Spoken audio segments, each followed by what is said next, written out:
ಶ್ರೀಗುರುಭ್ಯೋ ನಮಃ. ಹರಿ ಓಂ. ಸೃಷ್ಟಿಸ್ಥಿತ್ಯಪ್ಯಹೇಯ ನಿಯತಿದೃಷಿತಮೋ ಬಂಧಮೋಕ್ಷಾಶ್ಚ ಯಸ್ಮಾತ್ ಅಸ್ಯ ಶ್ರೀ ಬ್ರಹ್ಮರುದ್ರ ಪ್ರಭೃತಿ ಸುರನರದ್ವೀಷ ಶತ್ರಾತ್ಮಕಸ್ಯ ವಿಷ್ಣೋರ್ವ್ಯಸ್ತಾಃ ಸಮಸ್ತಾಃ ಸಕಲಗುಣನಿಧಿಃ ಸರ್ವದೋಷವ್ಯಪೇತಃ ಪೂರ್ಣಾನಂದಾವ್ಯಯೋ ಯೋ ಗುರುರಪಿ ಪರಮಃ ಚಿಂತಯೇತಂ ಮಹಾಂತಂ ಜನ್ಮಾದ್ಯಸ್ಯ ಯತೋನ್ವಯಾದಿತರತಶ್ಚಾರ್ಥೇಷ್ವಭಿಘ್ನಸ್ವರಾಟ್ ತೇನೇ ಬ್ರಹ್ಮಹೃದಾಯಾದಿಕವಯೇ ಮುಹ್ಯಂತಿ ಯಂ ಸೂರಯಃ ತೇಜೋ ವಾರಿಮೃದಾಂ ಯಥಾ ವಿನಿಮಯೋ ಯತ್ರ ತ್ರಿಸರ್ಗೋ ಮೃಷಾ ಧಾಮ್ನಾ ಸ್ವೇನ ಸದಾ ನಿರಸ್ತಕುಹಕಂ ಸತ್ಯಂ ಪರಂ ಧೀಮಹಿ ಧರ್ಮ ಪ್ರೋಜ್ಜಿತಕೈತಮೋತ್ರ ಪರಮಃ ನಿರ್ಮತ್ಸರಾಣಾಂ ಸತಾಂ ವೇದ್ಯಂ ವಾಸ್ತವಮತ್ರ ವಸ್ತು ಶಿವದಂ ತಾಪತ್ರಯೋನ್ಮೂಲನಂ ಶ್ರೀಮದ್ಭಾಗವತೆ ಮಹಾಮುನಿಕೃತೆ ಕಿಂ ವಾ ಪರೈರೀಶ್ವರಃ ಸದ್ಯೋ ಹೃತ್ಯವರುಧ್ಯತೆ ಪ್ರಕೃತಿಭಿಃ ಶುಶ್ರೂಷಭಿಸ್ತತ್ಕ್ಷಣಾತ್ ನಿಗಮಕಲ್ಪತರೋರ್ಗಲಿತಂ ಫಲಂ ಶುಕಮುಖಾರವೃತದ್ರವಸಂಯುತಂ ಪಿಬತ ಭಾಗವತಂ ರಸಮಾಲಯಂ ಮುಹುರಹೋ ರಸಿಕಾ ಭುವಿ ಭಾವುಕಾಃ ಅಸ್ಮದ್ಗುರುಸಮಾರಂಭಾಂ ಟೀಕಾಕೃತ್ಪಾದಮಧ್ಯಗಾಂ ಶ್ರೀಮದಾಚಾರ್ಯಪರ್ಯಂತಾಂ ವಂದೇ ಗುರುಪರಂಪರಾಂ. ಹರ್ಯಶ್ವಸ್ತತ್ಸುತಸ್ತಸ್ಮಾದರುಣೋऽಥ ತ್ರಿಬಂಧುರಃ ತಸ್ಯ ಸತ್ಯವ್ರತಃ ಪುತ್ರಃ ತ್ರಿಶಂಕು ಇತಿ ವಿಶ್ರುತಃ. ಸ್ವಸ್ತ್ಯಸ್ತು ಅಶೇಷಸತಾಂ ಸನ್ಮಂಗಲಾನಿ ಭವಂತು. ಶ್ರೀಮದ್ಭಾಗವತದ ನವಮಸ್ಕಂದದಲ್ಲಿ ನಿನ್ನೆ ಕೊನೆಯಲ್ಲಿ ಕೇಳುವಾಗ ಸೌಭರಿ ಋಷಿಗಳ ವಿಷಯವನ್ನು ಕೇಳ್ತಾ ಇದ್ದೆವು. ಸೌಭರಿ ಋಷಿಗಳು ತಪಸ್ಸಿನಲ್ಲಿ ಮಗ್ನರಾದವರು. ಯಮುನಾ ಜಲದಲ್ಲಿ ಯಾವುದೋ ಎರಡು ಮೀನುಗಳ ಕೇಳಿಗಳನ್ನು ಆಟವನ್ನು ನೋಡಿ ರತಿಯನ್ನು ನೋಡಿಬಿಟ್ಟು ಇವರಿಗೂ ಅನಿಸಿತಂತೆ. ಏನನಿಸಿತು? ನಾನೂ ಕೂಡ ಯಾಕೆ ವಿವಾಹ ಮಾಡಿಕೊಳ್ಬಾರದು, ನಾನೂ ಸುಖವಾಗಿರಬಹುದಲ್ಲ ಅಂತ ಹೇಳಿ ಮಾಂಧಾತರಾಜನ ಮನೆಗೆ ಬಂದ್ರಂತೆ. ಅವನಿಗೆ 3 ಜನ ಗಂಡು ಮಕ್ಕಳು, ಪುರುಕುತ್ಸ, ಅಂಬರೀಷ, ಮುಚುಕುಂದ ಅಂತ 3 ಜನ ಗಂಡು ಮಕ್ಕಳು, 50 ಜನ ಹೆಣ್ಮಕ್ಳಿದ್ರಂತೆ. 50 ಜನ ಹೆಣ್ಮಕ್ಳಿದ್ರೆ ಇವ್ರು ಹೋಗಿ ಕನ್ಯಾದಾನ ಮಾಡಿಕೊಡು, ಒಬ್ಬರು ಲಗ್ನ ಮಾಡ್ಕೊಳ್ತೀನಿ ಅಂದ್ರಂತೆ. ಮಾಂಧಾತ ಬಹಳ ಬುದ್ಧಿವಂತ ಇದ್ದ. ಈ ಆಚಾರ ನೋಡಿದ್ರೆ ಕನ್ಯಾ ಕೊಡ್ಲಿಕ್ಕೆ ಬರುವುದೇ ಇಲ್ಲ, ಇಷ್ಟುದ್ದ ಗಡ್ಡ ಜಟ ಏನದು ಇವ್ರ ಕಡೆ ಇರ್ಲಿಕ್ಕೆ ಏನಿಲ್ಲ, ಅದಕ್ಕೆ ಬೇಡ ಅಂತ ಹೇಳಿ ಉಪಾಯ ಮಾಡಿದ್ದಂತೆ. ನಮ್ಮಲ್ಲೊಂದು ಸಂಪ್ರದಾಯ ಇದೆ. ಏನು ಸಂಪ್ರದಾಯ? ಹುಡುಗಿ ಒಪ್ಪಿಕೊಂಡ್ರೆ ಹುಡುಗನ ಕೊಡೋದು, ಹುಡುಗಿಗೆ ದಾನ ಮಾಡೋದು, ಕನ್ಯಾದಾನ ಮಾಡೋದು, ಇಲ್ಲದೇ ಇದ್ರೆ ಇಲ್ಲ ಅಂತದೆ. ಅದಕ್ಕೆ ನೀವು ಒಳಗೆ ಹೋಗ್ರಿ, ಅವು ಕನ್ಯಾ ನೋಡ್ತಾರೆ ನಿಮ್ಮನ್ನ, ಹ್ಞೂ ಅಂದ್ರೆ ಮಾಡ್ಕೊಳ್ರಿ, ಇಲ್ಲ ಅಂದ್ರೆ ಇಲ್ಲ ಅಂತ ಹೇಳ್ಬಿಟ್ರು. ಅಗ್ದಿ ಶಣತನ. ಇವ್ರಂದ್ರೆ ಓಹೋ ನಾ ವೃದ್ಧನಾಗಿದ್ದೀನಿ, ಜಟೆ ಬೆಳೆದ ಅಂತ ಹಿಂಗೆ ಅಂತೀಯಲ್ಲ, ಮಾಡ್ತೀನಿ ತಡಿ, ಸಾಧಯಿಷ್ಯೆ ತಥಾತ್ಮಾನಂ, ನನ್ನನ್ನು ಹೆಂಗೆ ಮಾಡ್ಕೊಳ್ತೀನಿ ಅಂದ್ರೆ ಸ್ತ್ರೀಯರೆಲ್ಲರೂ ಕೂಡ ಕನ್ಯರೆಲ್ಲರೂ ಕೂಡ ಅಷ್ಟು ಲಗ್ನ ಮಾಡ್ಕೋಬೇಕು ಅನ್ನೋ ಹಂಗೆ ಇಚ್ಛಾ ಬರೋಂಗೆ ಮಾಡ್ತೀನಿ ಅಂತ ಹೇಳಿದ್ರು. ಹೋದ್ರು, ಒಳಗೆ ಹೋದ್ರೆ ಅಪ್ರತಿಮ ರೂಪ ತೊಗೊಂಡು ಹೋಗ್ಯಾರ. 50 ಮಂದಿ ನಾ ಲಗ್ನ ಮಾಡ್ಕೋತೀನಿ ಜಗಳಾಡಿದ್ರಂತೆ. ಹೆಂಗಾಗಿರ್ಬಾರ್ದು ನೋಡಿ. ಒಂದು ಕನ್ಯಾ ಹೊಂಡ್ಲಿಕ್ಕಿಲ್ಲ ಅನ್ಕೊಂಡಿದ್ರೆ 50 ಲಗ್ನ ಮಾಡಿಕೊಂಡು 50 ಮಂದಿ ಜೊತೆ ಜೀವನ ಮಾಡಿ ಅವ್ರದ್ದು ಟೋಟಲ್ ಫ್ಯಾಮಿಲಿ ಮೆಂಬರ್ಸ್ ಎಷ್ಟು ಆದ ಒಂದು 5,000 ಮಂದಿ ಆದಂತ್ರಿ ಅವರು. ಇವು ಒಬ್ಬರು ಅವ್ರ ಹೆಂಡರು 50 ಮಂದಿ ಮಕ್ಕಳು ಮೊಮ್ಮಕ್ಕಳು ಎಲ್ಲ ಸೇರ್ಕೊಂಡು 5,000 ಮಂದಿ ಆದಂತ್ರಿ. ಅವರಿಗೆ ಕೊನೆಗೆ ಸಾಕನಿಸ್ತಾರೆ, ಇದು ಹಿಂಗೆ ಇದು ಬೆಳೆಯೋದು ಮುಗಿಯಂಗಿಲ್ಲದ ಕಾರ್ಯಕ್ರಮ, ಅದಕ್ಕೆ ತಪಸ್ಸಿಗೆ ಹೋಗ್ಬೇಕು ಅಂತ ಎಲ್ಲ ಹೆಂಡಂದ್ರೆ ಕರೆದು ಹೇಳಿದಂತೆ. ನಾನು ತಪಸ್ಸಿಗೆ ಹೊಂಟೀನಿ, ನೀವೆಲ್ಲ ನಿಮ್ಮ ಪಾಡಿಗೆ ನೀವಿರ್ರಿ ಅಂತ ಮೊದಲೇ ಹಿಂಗೆ ಹೇಳಿದಂತೆ. ಅವ್ರು ನಮಗೇನು ತಪಸ್ಸಿಗೆ ಹೋಗ್ಲಿಕ್ಕೆ ಏನು ಬೇಡಂಗಿಲ್ಲ, ಆಕೆ ಮಗಳು ಲಗ್ನಕ್ಕೆ ಬಂದಾಳ, ಲಗ್ನ ಮುಗಿಸಿ ಹೋಗ್ರಿ ಅಂತ ಹೇಳಿದಂತೆ. ಆ ತುತ್ತು ಪಾಪ ಲಗ್ನ ಮುಗಿಸಿದ್ರು ಮೊದಲೇ ಅದಕ್ಕೆ ಹೋಗ್ಬೇಕು ಅಂತ ಹೊಂಟ್ರೆ 2ನೇ ರೀತಿ ಬಂದು ಕೊನೆಗೆ ಹುಡುಗದ್ದು ಮುಂಜು ಆಗಿಲ್ಲ, ಮುಂಜು ಮುಗಿಸಿ ಹೋಗ್ರಿ ಅಂತ ಹೇಳಿದಂತೆ. ಮದುವೆ ಮುಂಜಿ ಜವಳ ನಾಮಕರಣ ಅನ್ನಪ್ರಾಶನ ಅಂತ ತಿಳ್ಕೊಂಡು ಹೋಗ್ಲಿಕ್ಕೆ ಆಗಲಿಲ್ಲ ಅವ್ರಿಗೆ. ಕೊನೆಗೆ ಅರ್ಥ ಆಯ್ತು, ನಾ ಕಟ್ಕೋಬಾರ್ದಾಗಿತ್ತು ಸಂಸಾರವನ್ನ. ಹೇಳಿದ್ರು ಸಂಗಂ ತ್ಯಜೇತ ವ್ರಜಿನ ಮುಮುಕ್ಷು ಏಕಃ. ಉದ್ಗಾರ ತೆಗಿತಾರೆ, ಯಾರು ಸಂಸಾರದಿಂದ ಪಾರಗಾಣಬೇಕು ಅಂತ ಇಟ್ಕೊಂಡಿರಿ ಅವರು ಸಹವಾಸ ಮಾಡಿ ಸಂಘ ಕಟ್ಕೊಳ್ಬೇಡ್ರಿ. ಸಂಘ ಮಾಡಿಕೊಂಡ್ರಿ ಅಂದರೆ ಸಾಧನೆ ಆಗುವುದೇ ಇಲ್ಲ. ಸಂಘದೊಳಗೆ ಇದೇ ಹಾಕೋತಿರ್ತದೆ. ಏಕಾದಶ ಸ್ಕಂದೊಳಗೆ ಒಂದು ಕಥೆ ಬರ್ತದೆ. ಕುಮಾರಿಯ ಇವ ಕಂಕಣಂ ಅಂತ ಹೇಳ್ಯಾರ. ಕುಮಾರಿ ಕಂಕಣ ದೃಷ್ಟಾಂತ ಕೊಡ್ತಾರೆ. ಕೈಯಾಗ ಬಳಿ ಹಾಕ್ಕೊಂಡಿದ್ಲಂತೆ ಹೆಣ್ಮಗಳು. 10 ಬಳಿ ಹಾಕೊಂಡಾಗ ಗಳ ಗಳ ಗಳ ಶಬ್ದ ಬರ್ಲಿಕ್ಕತ್ತಿದ್ವು ಅಂತ. ಕೊನೆಗೆ ಎಲ್ಲ ಬಳಿ ತೆಗೆದಿಟ್ಟು ಒಂದೇ ಬಳಿ ಇಟ್ಕೊಂಡಾಗ ಶಬ್ದ ಬರಲಿಲ್ಲ ಅಂತ. ಅವಧೂತ ಇದನ್ನ ನೋಡಿ ತಿಳ್ಕೊಂಡಂತ 10 ಮಂದಿ ಜೊತೆಗೆ ಸೇರಿದ್ರೆ ಬರೀ ಶಬ್ದ ಆಗ್ತದೆ, ಒಬ್ಬರ ಇದ್ರೆ ಸಾಧನ ಆಗ್ತದೆ ಅಂತ ತಿಳ್ಕೊಂಡ್ರಂಥವ್ರು. ಏನು ಸೌಕರ್ಯಗಳು ಹೇಳಿದ್ರು, 100 ಮಂದಿ ಸೇರಿ ಹೋಗ್ಬೇಡ್ರಿ, ಗದ್ದಲೋ ಗದ್ದು ಹಿಡಿತದೆ, ಒಬ್ಬೊಬ್ಬರೇ ಇರಬೇಕು ಅಂತ ತಿಳ್ಕೊಂಡು ಹೀಗೆ ಹೇಳಿಕೊಟ್ರು ಅಂತ ಹೇಳ್ತಾರೆ. ಅಂತೂ ಇದಾದ ಮೇಲೆ ಮುಂದೆ ಸೂರ್ಯವಂಶದಲ್ಲಿ ಬಂದಿರುವಂತಹ ಮತ್ತೊಬ್ಬ ರಾಜನ ಕಥೆಯನ್ನು ಹೇಳ್ತಾರೆ. ಹರಿಶ್ಚಂದ್ರ ಮಹಾರಾಜನ ಕಥೆ ಹೇಳ್ತಾರೆ. ಅವರ ತಂದೆ ತ್ರಿಶಂಕು ಅಂತ ಇಟ್ಕೊಂಡು. ಸಾಮಾನ್ಯವಾಗಿ ತ್ರಿಶಂಕುವಿನ ಕಥೆಯನ್ನು ನಾವು ಕೇಳಿದ್ದೇನಿರ್ತದೆ ಅಂತ ಕೇಳಿದ್ರೆ, ಅವರಿಗೆ ವಿಶ್ವಾಮಿತ್ರರೊಂದು ಸ್ವರ್ಗ ಮಾಡಿದರು, ಮೇಲೆ ಹೋಗಲಿಲ್ಲ, ಕೆಳಗೆ ಬರಲಿಲ್ಲ, ತ್ರಿಶಂಕು ಸ್ವರ್ಗ ಆಯಿತು ಅಂತ ಕಥೆ ಕೇಳಿರ್ತೀವಿ. 2 ಬಹಳ ಪ್ರಸಿದ್ಧವರು. ಒಂದು ಹಿರಣ್ಯಕಶಿಪುನ ಸಾವು, ಇನ್ನೊಂದು ತ್ರಿಶಂಕು ಸ್ವರ್ಗ. ಇವೆರಡು ಎಷ್ಟು ಪ್ರಸಿದ್ಧವ ಅಂದರೆ ಗಾದಿ ಮಾತಾಗ್ಬಿಟ್ಟವ್ರು. ಏನು ಅಂದರೆ ನಮ್ಮ ಪರಿಸ್ಥಿತಿ ಹೆಂಗಾಗಿದೆ ಅಂದರೆ, ಕೂತ್ರೆ ಅಲ್ಯಾಕೆ ಕೂತಿ, ನಿಂತ್ರೆ ಇಲ್ಲಾಕೆ ನಿಂತಿ ಅಂತ ಕೇಳ್ತಾರೆ, ಹಿರಣ್ಯಕಶಿಪುನ ಸಾವು ಆಗಿದೆ ಅಂತ. ಇನ್ನು ಇಲ್ಲಿ ಬಿಟ್ಟು ಅಲ್ಲಿ ಹೋಗೋಣ, ಅಲ್ಲಿ ಬಿಟ್ಟು ಇಲ್ಲಿ ಬರೋಣ ಅಂದ್ರೆ ಅಲ್ಲೂ ಇಲ್ಲೂ ಇಲ್ಲ, ತ್ರಿಶಂಕು ಸ್ವರ್ಗ ಆಗಿದೆ ಅಂತ ಹಿಂಗೆ ಹೇಳೋ ಪದ್ಧತಿ ಅದ ನಮಗೆ. ಹಿಂಗೆ ಆ ತ್ರಿಶಂಕು ಸ್ವರ್ಗ ಅಂತ ಇಷ್ಟೇ ಕೇಳಿದ್ದೆ.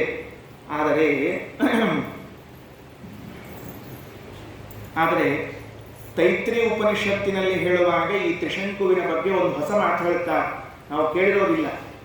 ಉಪನಿಷತ್ ಸ್ವಲ್ಪ ಓದೋದು ಕಡಿಮೆ ನಾವೆಲ್ಲ. ಯಾಕಂದ್ರೆ ನಮ್ಗೆ ರಾಮಾಯಣ ಮಹಾಭಾರತ ಭಾಗವತ ಆಗಿಬಿಟ್ಟಂದ್ರೆ ಮುಗಿತ್ರಿ, ಅದು ತೃಪ್ತ ಆಗಿಬಿಟ್ಟಿರ್ತದೆ. ಮುಖ್ಯ ಊಟದ ಮೇನ್ ಐಟಮ್ ಬಂದು ಅಂದ್ರೆ ಮುಗಿದು ಹೋಗಿರ್ತದೆ. ವೇದದಲ್ಲಿ ತೈತ್ರಿ ಉಪನಿಷತ್ನಲ್ಲಿ ಏನು ಬರ್ತದೆ, ಈ ಶಾಸ್ತ್ರದ ಅಧ್ಯಯನ ಇದೆಯಲ್ಲ, ಈ ಶಾಸ್ತ್ರಾಧ್ಯಯನದ ಮಹತ್ವವನ್ನು ತ್ರಿಶಂಕು ತಿಳಿಸಿದ ಅಂತ ಒಂದು ಭಾಗ ಬರ್ತದೆ. ಈಗ ಕೇಳಿಕತ್ತೀರಿ ನೀವು, ಪುರಾಣ ಪಂಡಿತತೆಲ್ಲ ಕೇಳಿಕತ್ತೀರಿ, ಶಾಸ್ತ್ರಗಳು ಗುರುಮುಖದಿಂದ ಶಾಸ್ತ್ರಾಧ್ಯಯನ ಮಾಡ್ತೀರಿ, ಎಷ್ಟೋ ಒಟ್ಟಾರೆ ಮಾಡ್ತೀರಲ್ಲ, ಯಾಕೆ ಶಾಸ್ತ್ರಾಧ್ಯಯನ ಮಾಡಬೇಕು, ಮಾಡಿದ್ರೆ ಫಲ ಇದೆಯಾ, ಏನಾದರೂ ಲಾಭ ಆಗ್ತದ ಅಂತ ಕೇಳಿದ್ರೆ ಅದಕ್ಕೆ ಈ ತ್ರಿಶಂಕುನೇ ಹೇಳಿರುವಂತಹ ಮಾತು.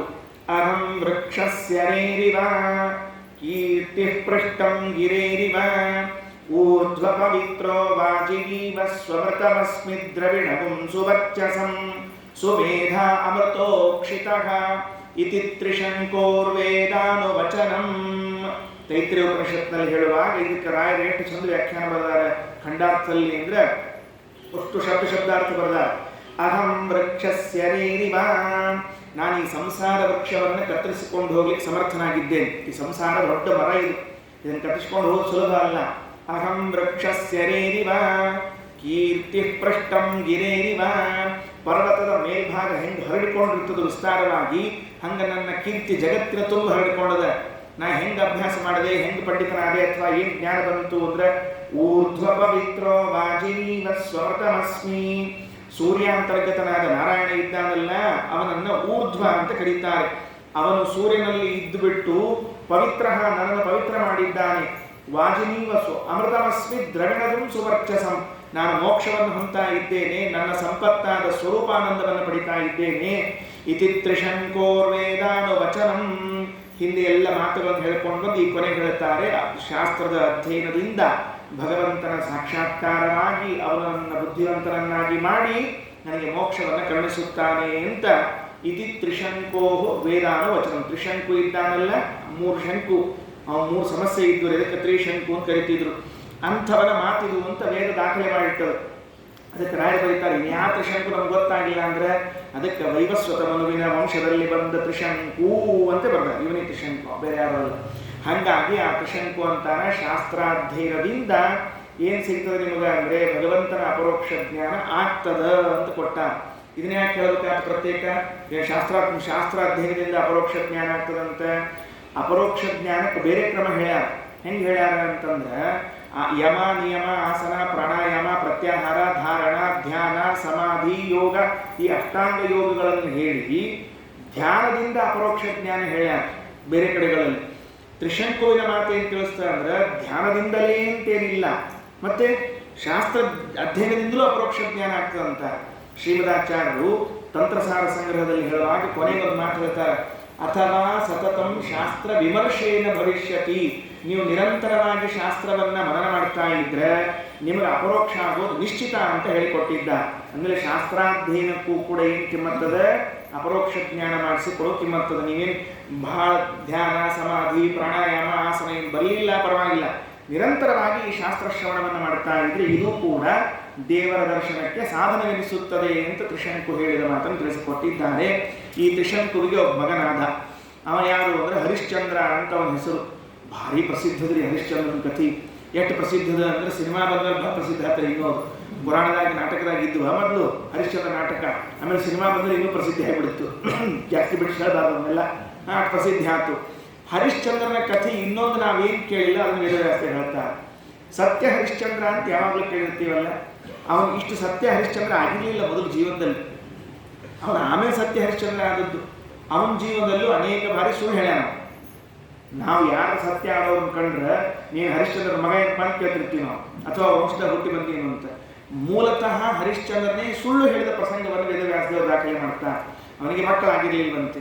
ಹಾಗೆ ಇದ್ದಾಗ ನಾರದರು ಹೇಳಿದರು, ಒಂದು ಯಜ್ಞ ಮಾಡಿ. ಏನು ಯಜ್ಞ? ವಾರಣೇಷ್ಟಿ ಅಂತ ಕರೀತಾರೆ. ವರ್ಣನನ್ನ ಕುರಿತು ಮಾಡುವಂತಹ ಯಜ್ಞ. ಅಲ್ಲಿ ಏನು ವ್ಯವಸ್ಥೆ ಇದೆ ಅಂದರೆ, ಆ ಯಜ್ಞವನ್ನ ಮಾಡಿದಾಗ ಯಜ್ಞದಲ್ಲಿ ಬಲಿ ಕೊಡುವ ಪಶು ಯಾವುದು ಅಂದರೆ ಹುಟ್ಟಿದ ಸಂತಾನ. ಅದನ್ನೇ ಬಲಿ ಕೊಡಬೇಕು ಅಲ್ರಿ. ಮತ್ತೆ ಈ ಮಾಡಿ ಏನು ಪ್ರಯೋಜನ? ಮತ್ತೆ ಅದೇ ಇರೋದು ಸ್ವಾರಸ್ಯ. ಅಂಥ ಯಜ್ಞಗಳಿರೋದು ಹೆಂಗೆ ಸ್ವಾರಸ್ಯ ಇರ್ತದೆ? ಯಜ್ಞ ಮಾಡೋದು ಸಂತಾನ ಆತು ಅಂತಂದ್ರೆ ಆ ಸಂತಾನವನ್ನು ಬಲಿ ಕೊಟ್ಬಿಡೋದು. ಮುಂದೆ ಏನು ವ್ಯವಸ್ಥೆ ಇರ್ತದೆ ಅಂತ ಇವರೇನಂದ್ರು, ಮೊದಲಂತರೂ ಹೋಮ ಮಾಡೋಣ, ಆಗಿದ್ರು ಹಾಗೆ ಮುಂದೆ ಚರ್ಮಾವಣ ಅಂತ ಹೇಳಿ ಒಂದು ಹೋಮ ಮಾಡಿಬಿಟ್ರಿಪ್ಪ. ಮಾಡಿದ ಕೂಡಲೇ ಮಗ ಹುಟ್ಟಿಬಿಟ್ಟ. ಹರಿಶ್ಚಂದ್ರನ ಹುಟ್ಟಿದವ ಯಾರು? ರೋಹಿತ ಅಂತ. ಅವನಿಗೆ ಇನ್ನೊಂದು ಲೋಹಿತಾಶ್ವ ಕಳೆದಾರ ಮುಂದೆ. ರೋಹಿತ ಅಂತ ಹೆಸರು ಭಾಗವತ್ ಹೇಳಿದ್ದು. ರೋಹಿತ ಅಂತ ಮಗ ಹುಟ್ಟಿದ. ಹುಟ್ಟಿದ ಕೂಡಲೇ ಕೂಸಿನ ಮೇಲೆ ವ್ಯಾಮೋಹ ಶುರುವಾಯಿತು. ನನ್ನ ಮಗ ಶುರುವಾಯಿತು. ಹೋಮ ಮಾಡಬೇಕಲ್ಲ, ವರುಣದೇವರು ಬಂದೇ ಬಿಟ್ಟರು ಮರುದಿವಸ. ಇವತ್ತು ಕೂಸು ಹುಟ್ಟೇ ಇದೆ, ಮರುದಿವಸ ಬಂದರು. ಏನಪ್ಪ ಹರಿಶ್ಚಂದ್ರ, ಮತ್ತೆ ಯಾವಾಗ ಮಾಡ್ತೀವಿ ಕೂಸಿನ? ಯಾವಾಗ? ನನಗೆ ಸ್ವಾಹ ಅಂತೀಂದ್ರು. ಮೋಹ ನೋಡ್ರಿ ಹೆಂಗಿರ್ತದೆ. ಏನಂದ? ವೃದ್ಧಿ ಮುಗಿಲಿ 10 ದಿವಸ ಆದ್ಮೇಲೆ ಮಾಡ್ತೀನಿ ಅಂತ ಹೇಳಿ ಕಳಿಸ್ದ. ಉಪಾಯ ನೋಡ್ರಿ ಹೆಂಗಿರ್ತದೆ. ಇಲ್ಲ ಅಲ್ಲಿಗೆ ಬರಂಗಿಲ್ಲ. 10 ದಿವಸ ಮುಗೀತ್ರಿ. ಅವೇನಂದ? ಬೀಸೋಡೊಣ್ಣೆ ತಪ್ಸಿರ ವರ್ಷ ಆಯುಷ್ಯ ಅಂದ. 11ನೇ ದಿವಸ ಬೆಳಿಗ್ಗೆ ಮತ್ತೆ ವರ್ಣ ಹಾಜರಿ ಎಂದಪ್ಪ ಯಜ್ಞ ಅಂತ ಕೇಳಿದ್ರು. ಏನು ಹೇಳಬೇಕು? ಕೂಸಿಗೆ ನಾಮಕರಣ ಆಗಿಲ್ಲ, ನಾಮಕರಣ ಆದ್ಮೇಲೆ ಮಾಡ್ತೀನಿ ಅಂತ ಹೇಳಿದ. ಮತ್ತೆ 3 ತಿಂಗಳು ಬಿಟ್ರಿ. ಸಾಮಾನ್ಯವಾಗಿ 3ನೇ ತಿಂಗಳು ಎಲ್ಲ ನಾಮಕರಣ ಮಾಡೋದು ತಪ್ಪ್ರಿ. 3 ತಿಂಗಳಿಗೆ ಮಾಡಬಾರ್ದು, 11ನೇ ದಿವಸಕ್ಕೆ ಮಾಡಬೇಕು ನಾಮಕರಣ. ವೃದ್ಧಿ ಮುಗಿದ 6ನೇ ದಿವಸನೇ ನಾಮಕರಣ ಮಾಡಬೇಕು. ಇಲ್ಲದೇ ಇದ್ರೆ ಆ ಕೂಸಿಗೆ ಏನು ಹೆಸರು ಕರಿಬೇಕ್ರಿ ನೀವು? ಗೊತ್ತಾಗಂಗಿಲ್ಲ. ಅದಕ್ಕೆ ಹೆಣ್ಣಿದ್ರೆ ಪುಟ್ಟಿ, ಗಂಡಿದ್ರೆ ಪುಟ್ಟ್ಯ. ಯಾಕೆ ಬಂತ ಹೆಸರದು? ಹೆಸರಿಲ್ಲ, ಅದಕ್ಕೆ ಏನು ಕರಿಬೇಕು ಅಂತ. ಗುಂಡ್ಯ, ಗುಂಡಿ, ಪುಟ್ಟ್ಯ, ಪುಟ್ಟಿ, ಅವು ಎಷ್ಟು ಪ್ರಸಿದ್ಧ ಆಗಿಬಿಟ್ಟಿರ್ತಾವ ಅಂದ್ರೆ 60-70 ಆದ್ರೂ ಪುಟ್ಟಿ ಅಂತ ಹೋಗಿರಂಗಿಲ್ರಿ ಹೆಣ್ಮಗಳಿಗೆ. ಒಂದ್ಸಲ ಒಂದು ಊರಿಗೆ ಹೋಗಿದ್ರೆ ಅಲ್ಲಿ ಯಾರೊಬ್ಬರ ಮನೆ ಕರ್ಕೊಂಡು ಹೋದ್ರು. ಹಿಂಗೆ ಹೋಗಿ ಬರ್ರಿ ಆಚಾರ ಹೋದ್ರು. ನಾ ಎಲ್ಲ ನಮಸ್ಕಾರ ಮಾಡಿದ್ರು. ನಮ್ಗೆ ಮಾಡಿಸ್ಕೋಬೇಕು ನೋಡಿ. ಅದೊಂದು ಇಲ್ಲಿ ಮಾಡಿಸ್ಕೊಂಡು ಹೊಂಟಿದ್ದೆ. ತಡ್ರಿ ಏನು ನಮ್ಮ ಪುಟ್ಟಿ ಒಂದು ನಮಸ್ಕಾರ ಮಾಡಿಸೋದು. ನಾ ಏನು ಅಂದ್ಕೊಂಡೆ, ಪುಟ್ಟಿ ಅಂದರೆ 7-8 ವರ್ಷದ ಇರ್ತದೆ ನೋಡಿದ್ವಿ. ನೋಡ್ತೀನಿ ಬಂತಲ್ಲ 40 ವರ್ಷದ ಪುಟ್ಟಿ. ಪುಟ್ಟಿ ಅಂತ ಹೋಗ್ಬಿಟ್ಟ ಹೆಸರು ಪಾಪ. ಯಾಕಂದ್ರೆ ಹೆಸರು ಸರಿ ಇಟ್ಟಿಲ್ಲ. ಅದಕ್ಕೆ ಹೆಸರು 11ನೇ ದಿವಸಕ್ಕೆ ಸರಿ ಇಟ್ಟುಬಿಟ್ರೆ ಅದೇ ಕಡೆಗೆ ಬರ್ತದೆ ಕೂಸಿಗೆ. ಇವರು ಸ್ವಲ್ಪ ಏನು ಮಾಡಿದರು, ಡಿಲೇ ಮಾಡಿದ್ರು ನಾಮಕರಣ. ಒಂದು 3 ತಿಂಗಳು 6 ತಿಂಗಳು ಅಂತೆಲ್ಲ ಹಡಿಸಿದ್ರು. ಆಮೇಲೆ ಬಂದ್ರಿ, ನಾಮಕರಣ ಆದ್ಮೇಲೆ ಬಂದ್ರಿ, ಬಿಡಲಿಲ್ಲ. ಮತ್ತೆ ವರ್ಣ ಬಂದ್ರಿ. ಯಾವಾಗ? ಇಲ್ಲ, ಕೂಸಿಗೆ ಹಲ್ಲು ಬಂದಿಲ್ಲ, ಹಲ್ಲು ಬಂದ ಮೇಲೆ ಇದನ್ನು ಮಾಡ್ತೀನಿ ಅಂತ ಹೇಳಿದ್ರು. ದಂತ ಪಶು ಜಾಗೇನ ನಥಮೇಧ್ಯ ಭವೇದಿತಿ. ಹಲ್ಲು ಬರೋದು ಅಂದ್ರೆ ಏನ್ರಿ? 1 ವರ್ಷ ಆಗುತ್ತೆ. ಮತ್ತೆ 1 ವರ್ಷ 1.5 ವರ್ಷ ಹೋಗ್ಬೇಕು. ಹಂಗೆ ಮತ್ತೊಂದು ವರ್ಷ 1.5 ವರ್ಷ ಹಡಿಸಿದ್ರಿ. ಅವ ಬಂದರು. ಇಲ್ಲಿಲ್ಲ, ಒಂದ್ಸಲ ಹಲ್ಲು ಬಂದ ಸಾಲಂಗಿಲ್ಲ. ಹಲ್ಲು ಬಂದು ಬಿದ್ದು ಮತ್ತೆ ಹಲ್ಲು ಬರಬೇಕು, ಆವಾಗ ಕೊಡ್ತೀನಿ ಅಂತಂದ. ಎಷ್ಟು ಸುಳ್ಳು ಹೇಳೋಣ, ಎಷ್ಟಿಲ್ಲ ಅಂದ್ರೆ ಒಮ್ಮೆ ನಾವು ವ್ಯಾಮೋಹಕ್ಕೆ ಒಳಗಾಗಿ ಬಿಟ್ಟಿವಿ ಅಂದ್ರೆ ಮುಗಿತ್ರಿ. ಆತಪ್ಪ ಅಂದ್ರು, ಅದನ್ನು ಬಿಟ್ರಿ. ಬಿಟ್ಟ ಮೇಲೆ ಮತ್ತೇನನ್ಬೇಕ್ರಿ? ಇಲ್ರಿ, ಆ ಕೂಸಿಗೆ ಇದು ಏನಂತ ಸ್ನಾತಕ ಧರ್ಮ ಅಂದ್ರೆ ಕ್ಷತ್ರಿಯರಲ್ಲಿ ಬಿಲ್ಲು ಬಾಣ ಎಲ್ಲ ಹಿಡ್ಕೊಂಡು ಅದಕ್ಕೊಂದು ಕಾರ್ಯಕ್ರಮ ಆಗ್ತಿರ್ತದೆ. ಅದಾದ್ಮೇಲೆ ಎಂದ ಹಿಂಗೆ ಅದಾದ್ಮೇಲೆ ಇದಾದ್ಮೇಲೆ ಏನು ಮಾಡಿದ್ರು? ಕೂಸಿಗೆ ಗೊತ್ತಾತ್ರಿ ರೋಹಿತ್ಗೆ, ನಮ್ಮಪ್ಪ ಎಂದರ ಒಂದು ದಿವಸ ನಮ್ಮ ಬಲಿ ಹಾಕ್ತಾನೆ ಅಂತ ಗೊತ್ತಾತು. ರಾತ್ರಿ ಮನೆ ಬಿಟ್ಟು ಹೋಗ್ಬಿಟ್ಟವ. ಹೇಳಲಿಲ್ಲ, ಅಪ್ಪಗೆ ಹೇಳಲೇ ಇಲ್ಲ. ಮರುದಿವಸ ಏನು ಕಾರ್ಯಕ್ರಮ ಇತ್ತು. ಬಂದರು, ವರ್ಣ ಬಂದು ಕೇಳ್ತಾರೆ, ಏನಪ್ಪ ಹರಿಶ್ಚಂದ್ರ ಮತ್ತೆ ಎಲ್ಲದ ಅಂದರು. ಮಗನೇ ಓಡಿ ಹೋಗ್ಬಿಟ್ಟಾನ ಸ್ವಾಮಿ ಅಂತ ಹೇಳ್ಬಿಟ್ಟು ಸ್ವಚ್ಛ ಸಿಟ್ಟು ಬಂದು ಶಾಪ ಹಾಕಿಬಿಟ್ರು. ನಿನಗೆ ಜಲೋದರ ಅಂತ ರೋಗ ಆಗಲಿ ಅಂತ ಶಾಪ ಹಾಕಿಬಿಟ್ರೆ.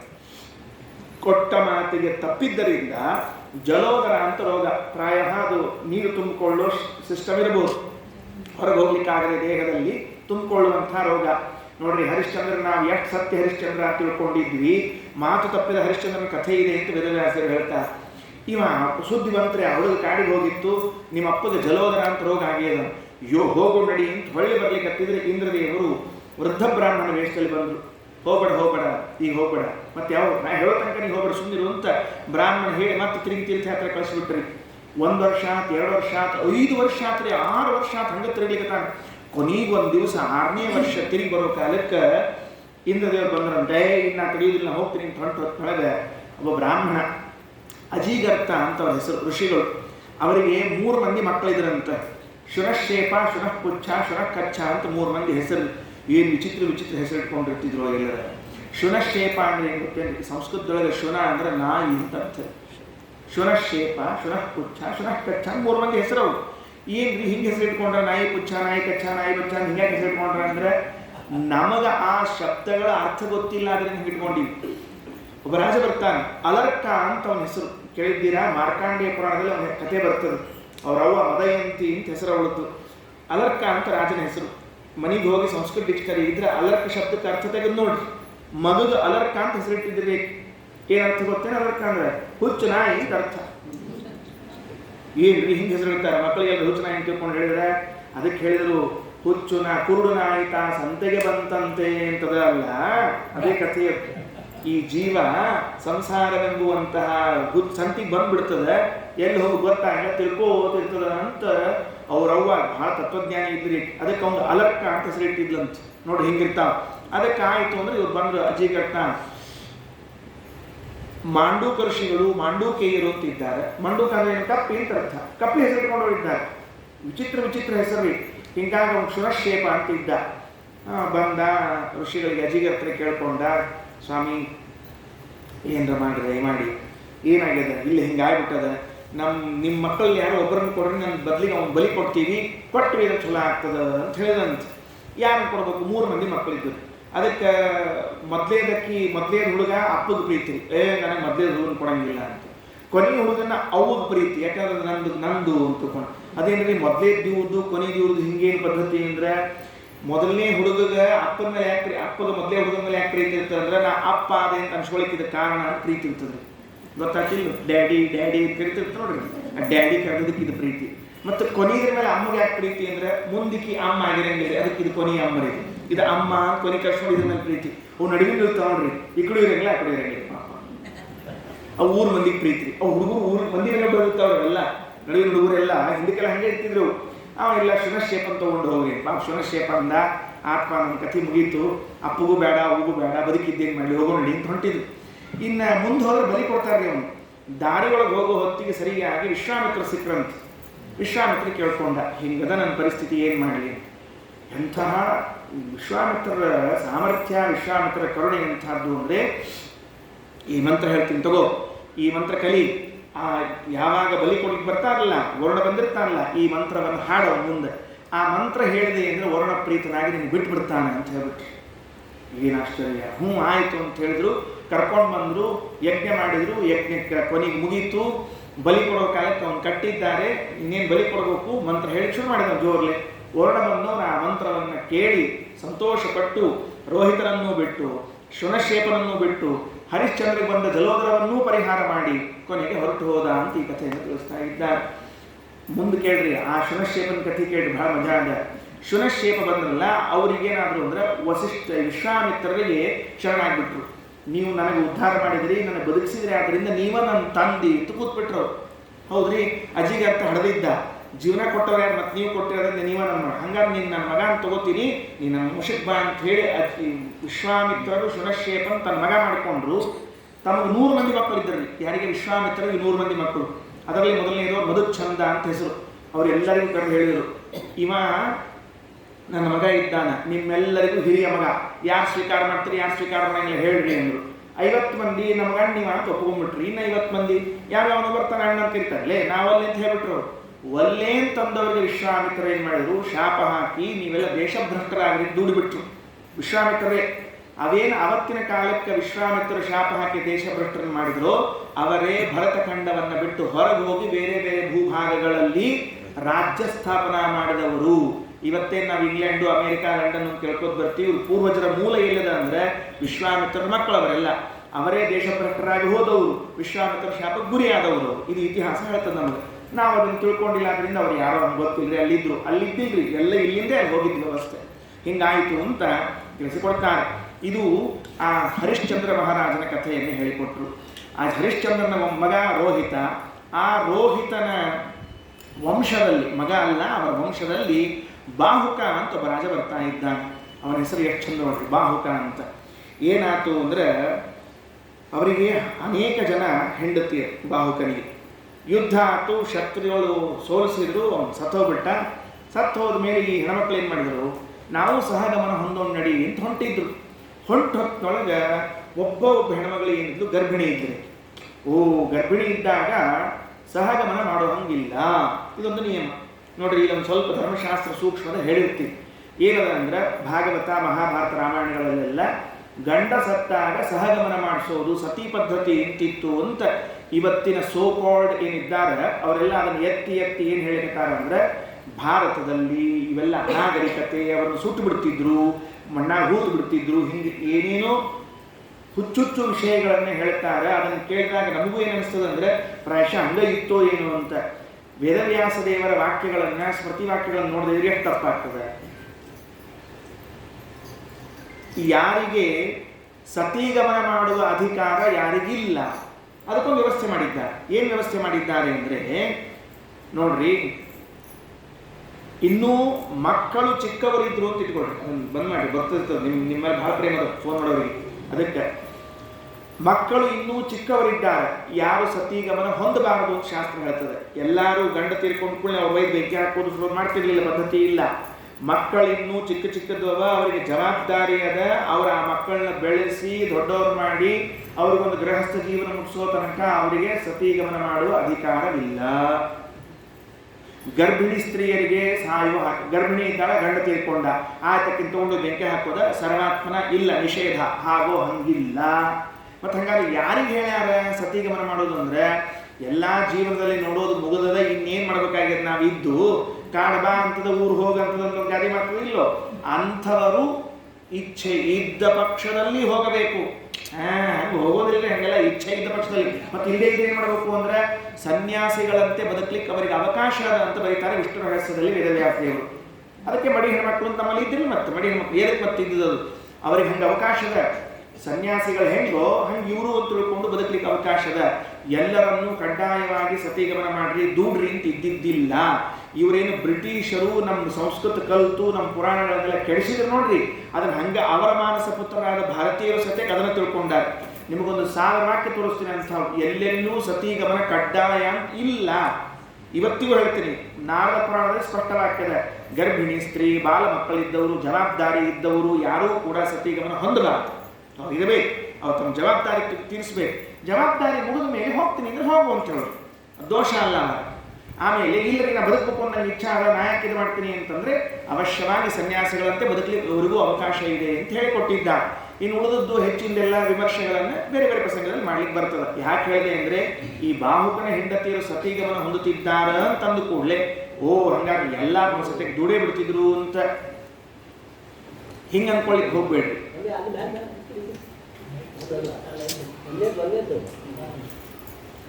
ಸತೀಗಮನವನ್ನ ಹೊಂದಬೇಕು ಅಂತೇನಿದ್ದಿದ್ದಿಲ್ಲ ಅಷ್ಟೊತ್ತಿಗೆ. ನೋಡ್ರಿ, ಇದೇ ಮುಂದಿನ ಕಥೆ ಸಾಕ್ಷಿ ಆಗ್ತದೆ. ಅವರು ಋಷಿಗಳು ಬಂದ್ರಲ್ಲಿ, ಅವರು ಅಂತ ಅವ್ರ ಹೆಸರು. ಅವ್ರು ಬಂದು ಏನು ಹೇಳಿದ್ರು ಅಂದ್ರೆ, ನೋಡು ನೀನು ಸಾಯೋಂಗಿಲ್ಲ, ಗರ್ಭಿಣಿ ಇದ್ದಿ, ನೀನು ಇರಬೇಕು ಅಂತ ಹೇಳಿದ್ರು. ಭಾಗವತ 9ನೇ ಸ್ಕಂದೊಳಗೆ ಇರಬೇಕು ಅಂತ ಹೇಳಿದ್ರು. ಅಂದಮೇಲೆ ಒಂದು ವೇಳೆ ಸತೀಗಮನ ಕಡ್ಡಾಯ ಆಗಿದ್ರೆ ಅವ್ರ ಋಷಿಗಳು ಬಂದು ನೀ ಇರಬೇಕು ಅಂತ ಹೆಂಗೆ ಹೇಳ್ತಿದ್ರು, ಗಂಡನ ಜೊತೆ ಸಾಯ ಹೋಗಂತ ಹೇಳ್ಬೇಕಾಗಿತ್ತು. ಅಂದರೆ ಯಾರು ಶಾಸ್ತ್ರ ಓದಿರಂಗಿಲ್ಲ, ಪುರಾಣ ಓದಿರಂಗಿಲ್ಲ, ಅವರೇ ತಪ್ಪು ಹೇಳಿದ್ರು ಯಾವಾಗ. ಇಲ್ಲೇ ಭಾಗವತ ನಮಸ್ಕಂದಾಗ ಸರಿ ಕರ್ಕೊಂಬಂದ್ರಕ್ಕಿನಿ ಎಲ್ಲಿ ಇಟ್ಕೊಂಡ್ರು, ಆ ಋಷಿಗಳು ಅವ್ರನ್ನ ಕರ್ಕೊಂಬಂದು ತಮ್ಮ ಆಶ್ರಮದಾಗ ಇಟ್ರಿ. ಯಾಕಂದ್ರೆ ಆ ಕೂಸು ಬರೋ ತನಕ ರಕ್ಷಣೆ ಮಾಡಬೇಕು ಅಂತ ತಿಳ್ಕೊಂಡು ಹೇಳಿ ಅವ್ರ ಜೊತೆ ಇನ್ನೂ 4 ಮಂದಿ ಹೆಣ್ಣಂದ್ರೆ ಉಳಿದು ಬಿಟ್ರು. ಹೌದು, ಮತ್ತೆ ಹೇಳ್ಯಾರ ನಮ್ಮದು ಜವಾಬ್ದಾರಿ ತಿಳ್ಕೊಂಡ್ಬಿಟ್ರು. ಏನಾಯ್ತು ಅಂದರೆ, ಈ ಹೆಣ್ಮಕ್ಳಿಗೆ ಒಂದು ದುರ್ಬುದ್ಧಿ ಬಂತ್ರಿ. ಅವ್ರು ಈಗ ನಾಳೆ ಈಕೆ ಹಡಿದ್ಲು ಅಂತ ಇಟ್ಕೊಳ್ರಿ, ಈ ಅಕಸ್ಮಾತ್ ಮತ್ತೇನಾದ್ರು ರಾಜ್ಯ ತಿರುಗಿ ಬಂದರೆ ಅಷ್ಟೊತ್ತಿಗೆ ಏನು ವಾರ್ತೆ ಬಂದಿತ್ತು ಅಂದರೆ, ಬಾಹುಕರ ಮಂತ್ರಿಗಳೆಲ್ಲರೂ ಸೇರಿಕೊಂಡು ಶತ್ರುಗಳನ್ನು ದಾಳಿ ಮಾಡಿ ಅವ್ರನ್ನ ಹೊಡೆದು ಸೋಲಿಸಿ ರಾಜ್ಯವನ್ನು ತರ್ತಿದ್ದಾರೆ ಅಂತ ಸುದ್ದಿ ಬಂದ್ಬಿಡ್ತು. ಉಳಿದ ರಾಣಿಯರು ವಿಚಾರ ಮಾಡಿದರು, ಮತ್ತು ಹಂಗಾರೆ ಈ ಕೂಸು ಉಳಿದ್ರೆ ನಾಳೆ ಈ ಕೂಸು ಏನಾಗ್ತದೆ, ರಾಜ ಆಗ್ತದೆ. ಕೂಸು ರಾಜ ಆಗಿಬಿಟ್ರೆ ಈಕೆ ಏನಾಗ್ತಾಳೆ, ರಾಜಮಾತ ಆಗ್ತಾಳೆ.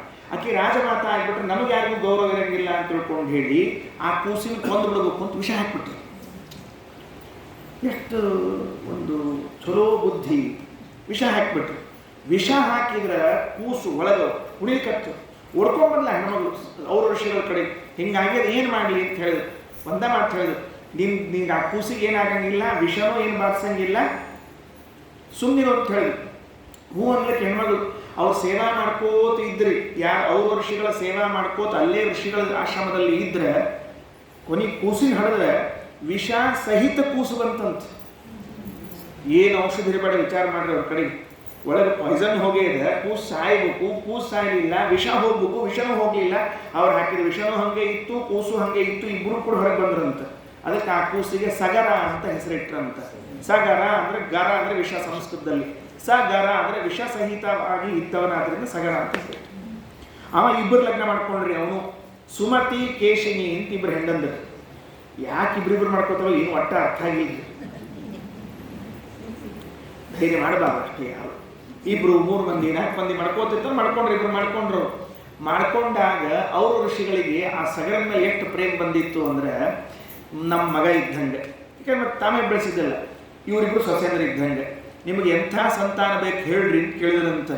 ಆಕೆ ಏನು ಮಾಡಿದ್ರಿ, ಸುಮತಿ ಅನ್ನೋಳು ಏನು ಮಾಡಿದ್ಲು, ನಮ್ಮ ಮನೆಯವ್ರು ಹಂಗೆ ಒಂದೇ ಹುಟ್ಟಿ ಬಿಡೋಣ, ನಾಳೆ ಎಲ್ಲರ ಸಮಸ್ಯೆ ಆಗೋಣ, ಅದಕ್ಕೊಂದು 60,000 ಮಂದಿ ಮಕ್ಕಳನ್ನು ಕೊಡ್ರಿ ಅಂತ ಕೇಳ್ಕೊಂಡು. ಅದೇನು ಅಂಗಡಿಯಾಗ ಸಿಗುತ್ತಾ? 40,000 ಮಂದಿ ಮಕ್ಕಳು ಎಲ್ಲಿ ಸಿಗಬೇಕೆಲ್ಲ?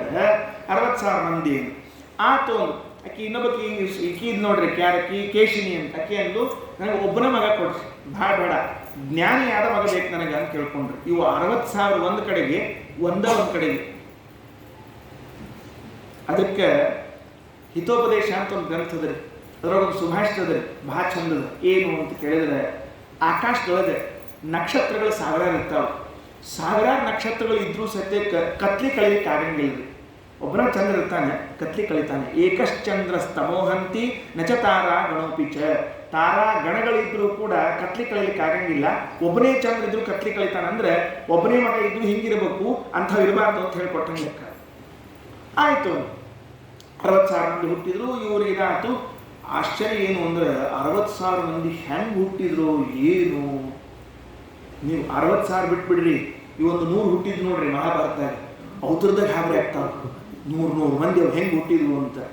ಅದಕ್ಕೆ ವೇದವ್ಯಾಸ ದೇವರು ಅದನ್ನೆಲ್ಲ ಉಪಾಯ ಮಾಡಿಕೊಟ್ಟಿದ್ರಲ್ಲ. ಗರ್ಭದ ತುಂಡುಗಳನ್ನೆಲ್ಲವನ್ನ ತುಪ್ಪದ ಪಾತ್ರೆಯಲ್ಲಿ ಇಟ್ಟು ಬೆಳೆಸಿದ್ರು ಅಂತ ಕೇಳ್ತೀವಿ. ಹಂಗೆ ಇವನ್ನೂ ಕೂಡ ಹುಟ್ಟಿದಾಗ ಎಷ್ಟಿದ್ವು ಅಂತ ಕೇಳಿದ್ರೆ ಎಳ್ಳಿನ ಕಾಳಿನ ಆಕಾರದವ್ರು ಇದ್ರಂತೀವ್ರು. ಒಂದೊಂದು ಶಿಶುಗಳು ಎಷ್ಟಿದ್ವು, ಎಳ್ಳು ಇದ್ದಂಗಿದ್ವು ಅಂತ. ಒಂದು ದೊಡ್ಡ ಮಾಂಸದ ಮುದ್ದೆ ಹರಿದಿದ್ರಿ ಆಕಿ ಸುಮತಿ ಅನ್ನೋಳು.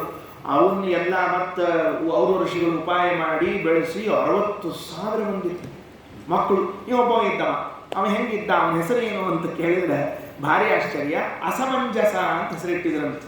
ಏನ್ರಿ ಹಿಂಗಿಡ್ತಾರೆ ಹೆಸರು ಅಸಮಂಜಸ ಅಂತ ತಿಳ್ಕೊಂಡು ಅಂದ್ರೆ ಆ ಹುಡುಗ ಜನ್ಮಾಂತರ ಸಂಸ್ಕಾರ ಇದ್ದ ಯೋಗಿ ಇದ್ದ.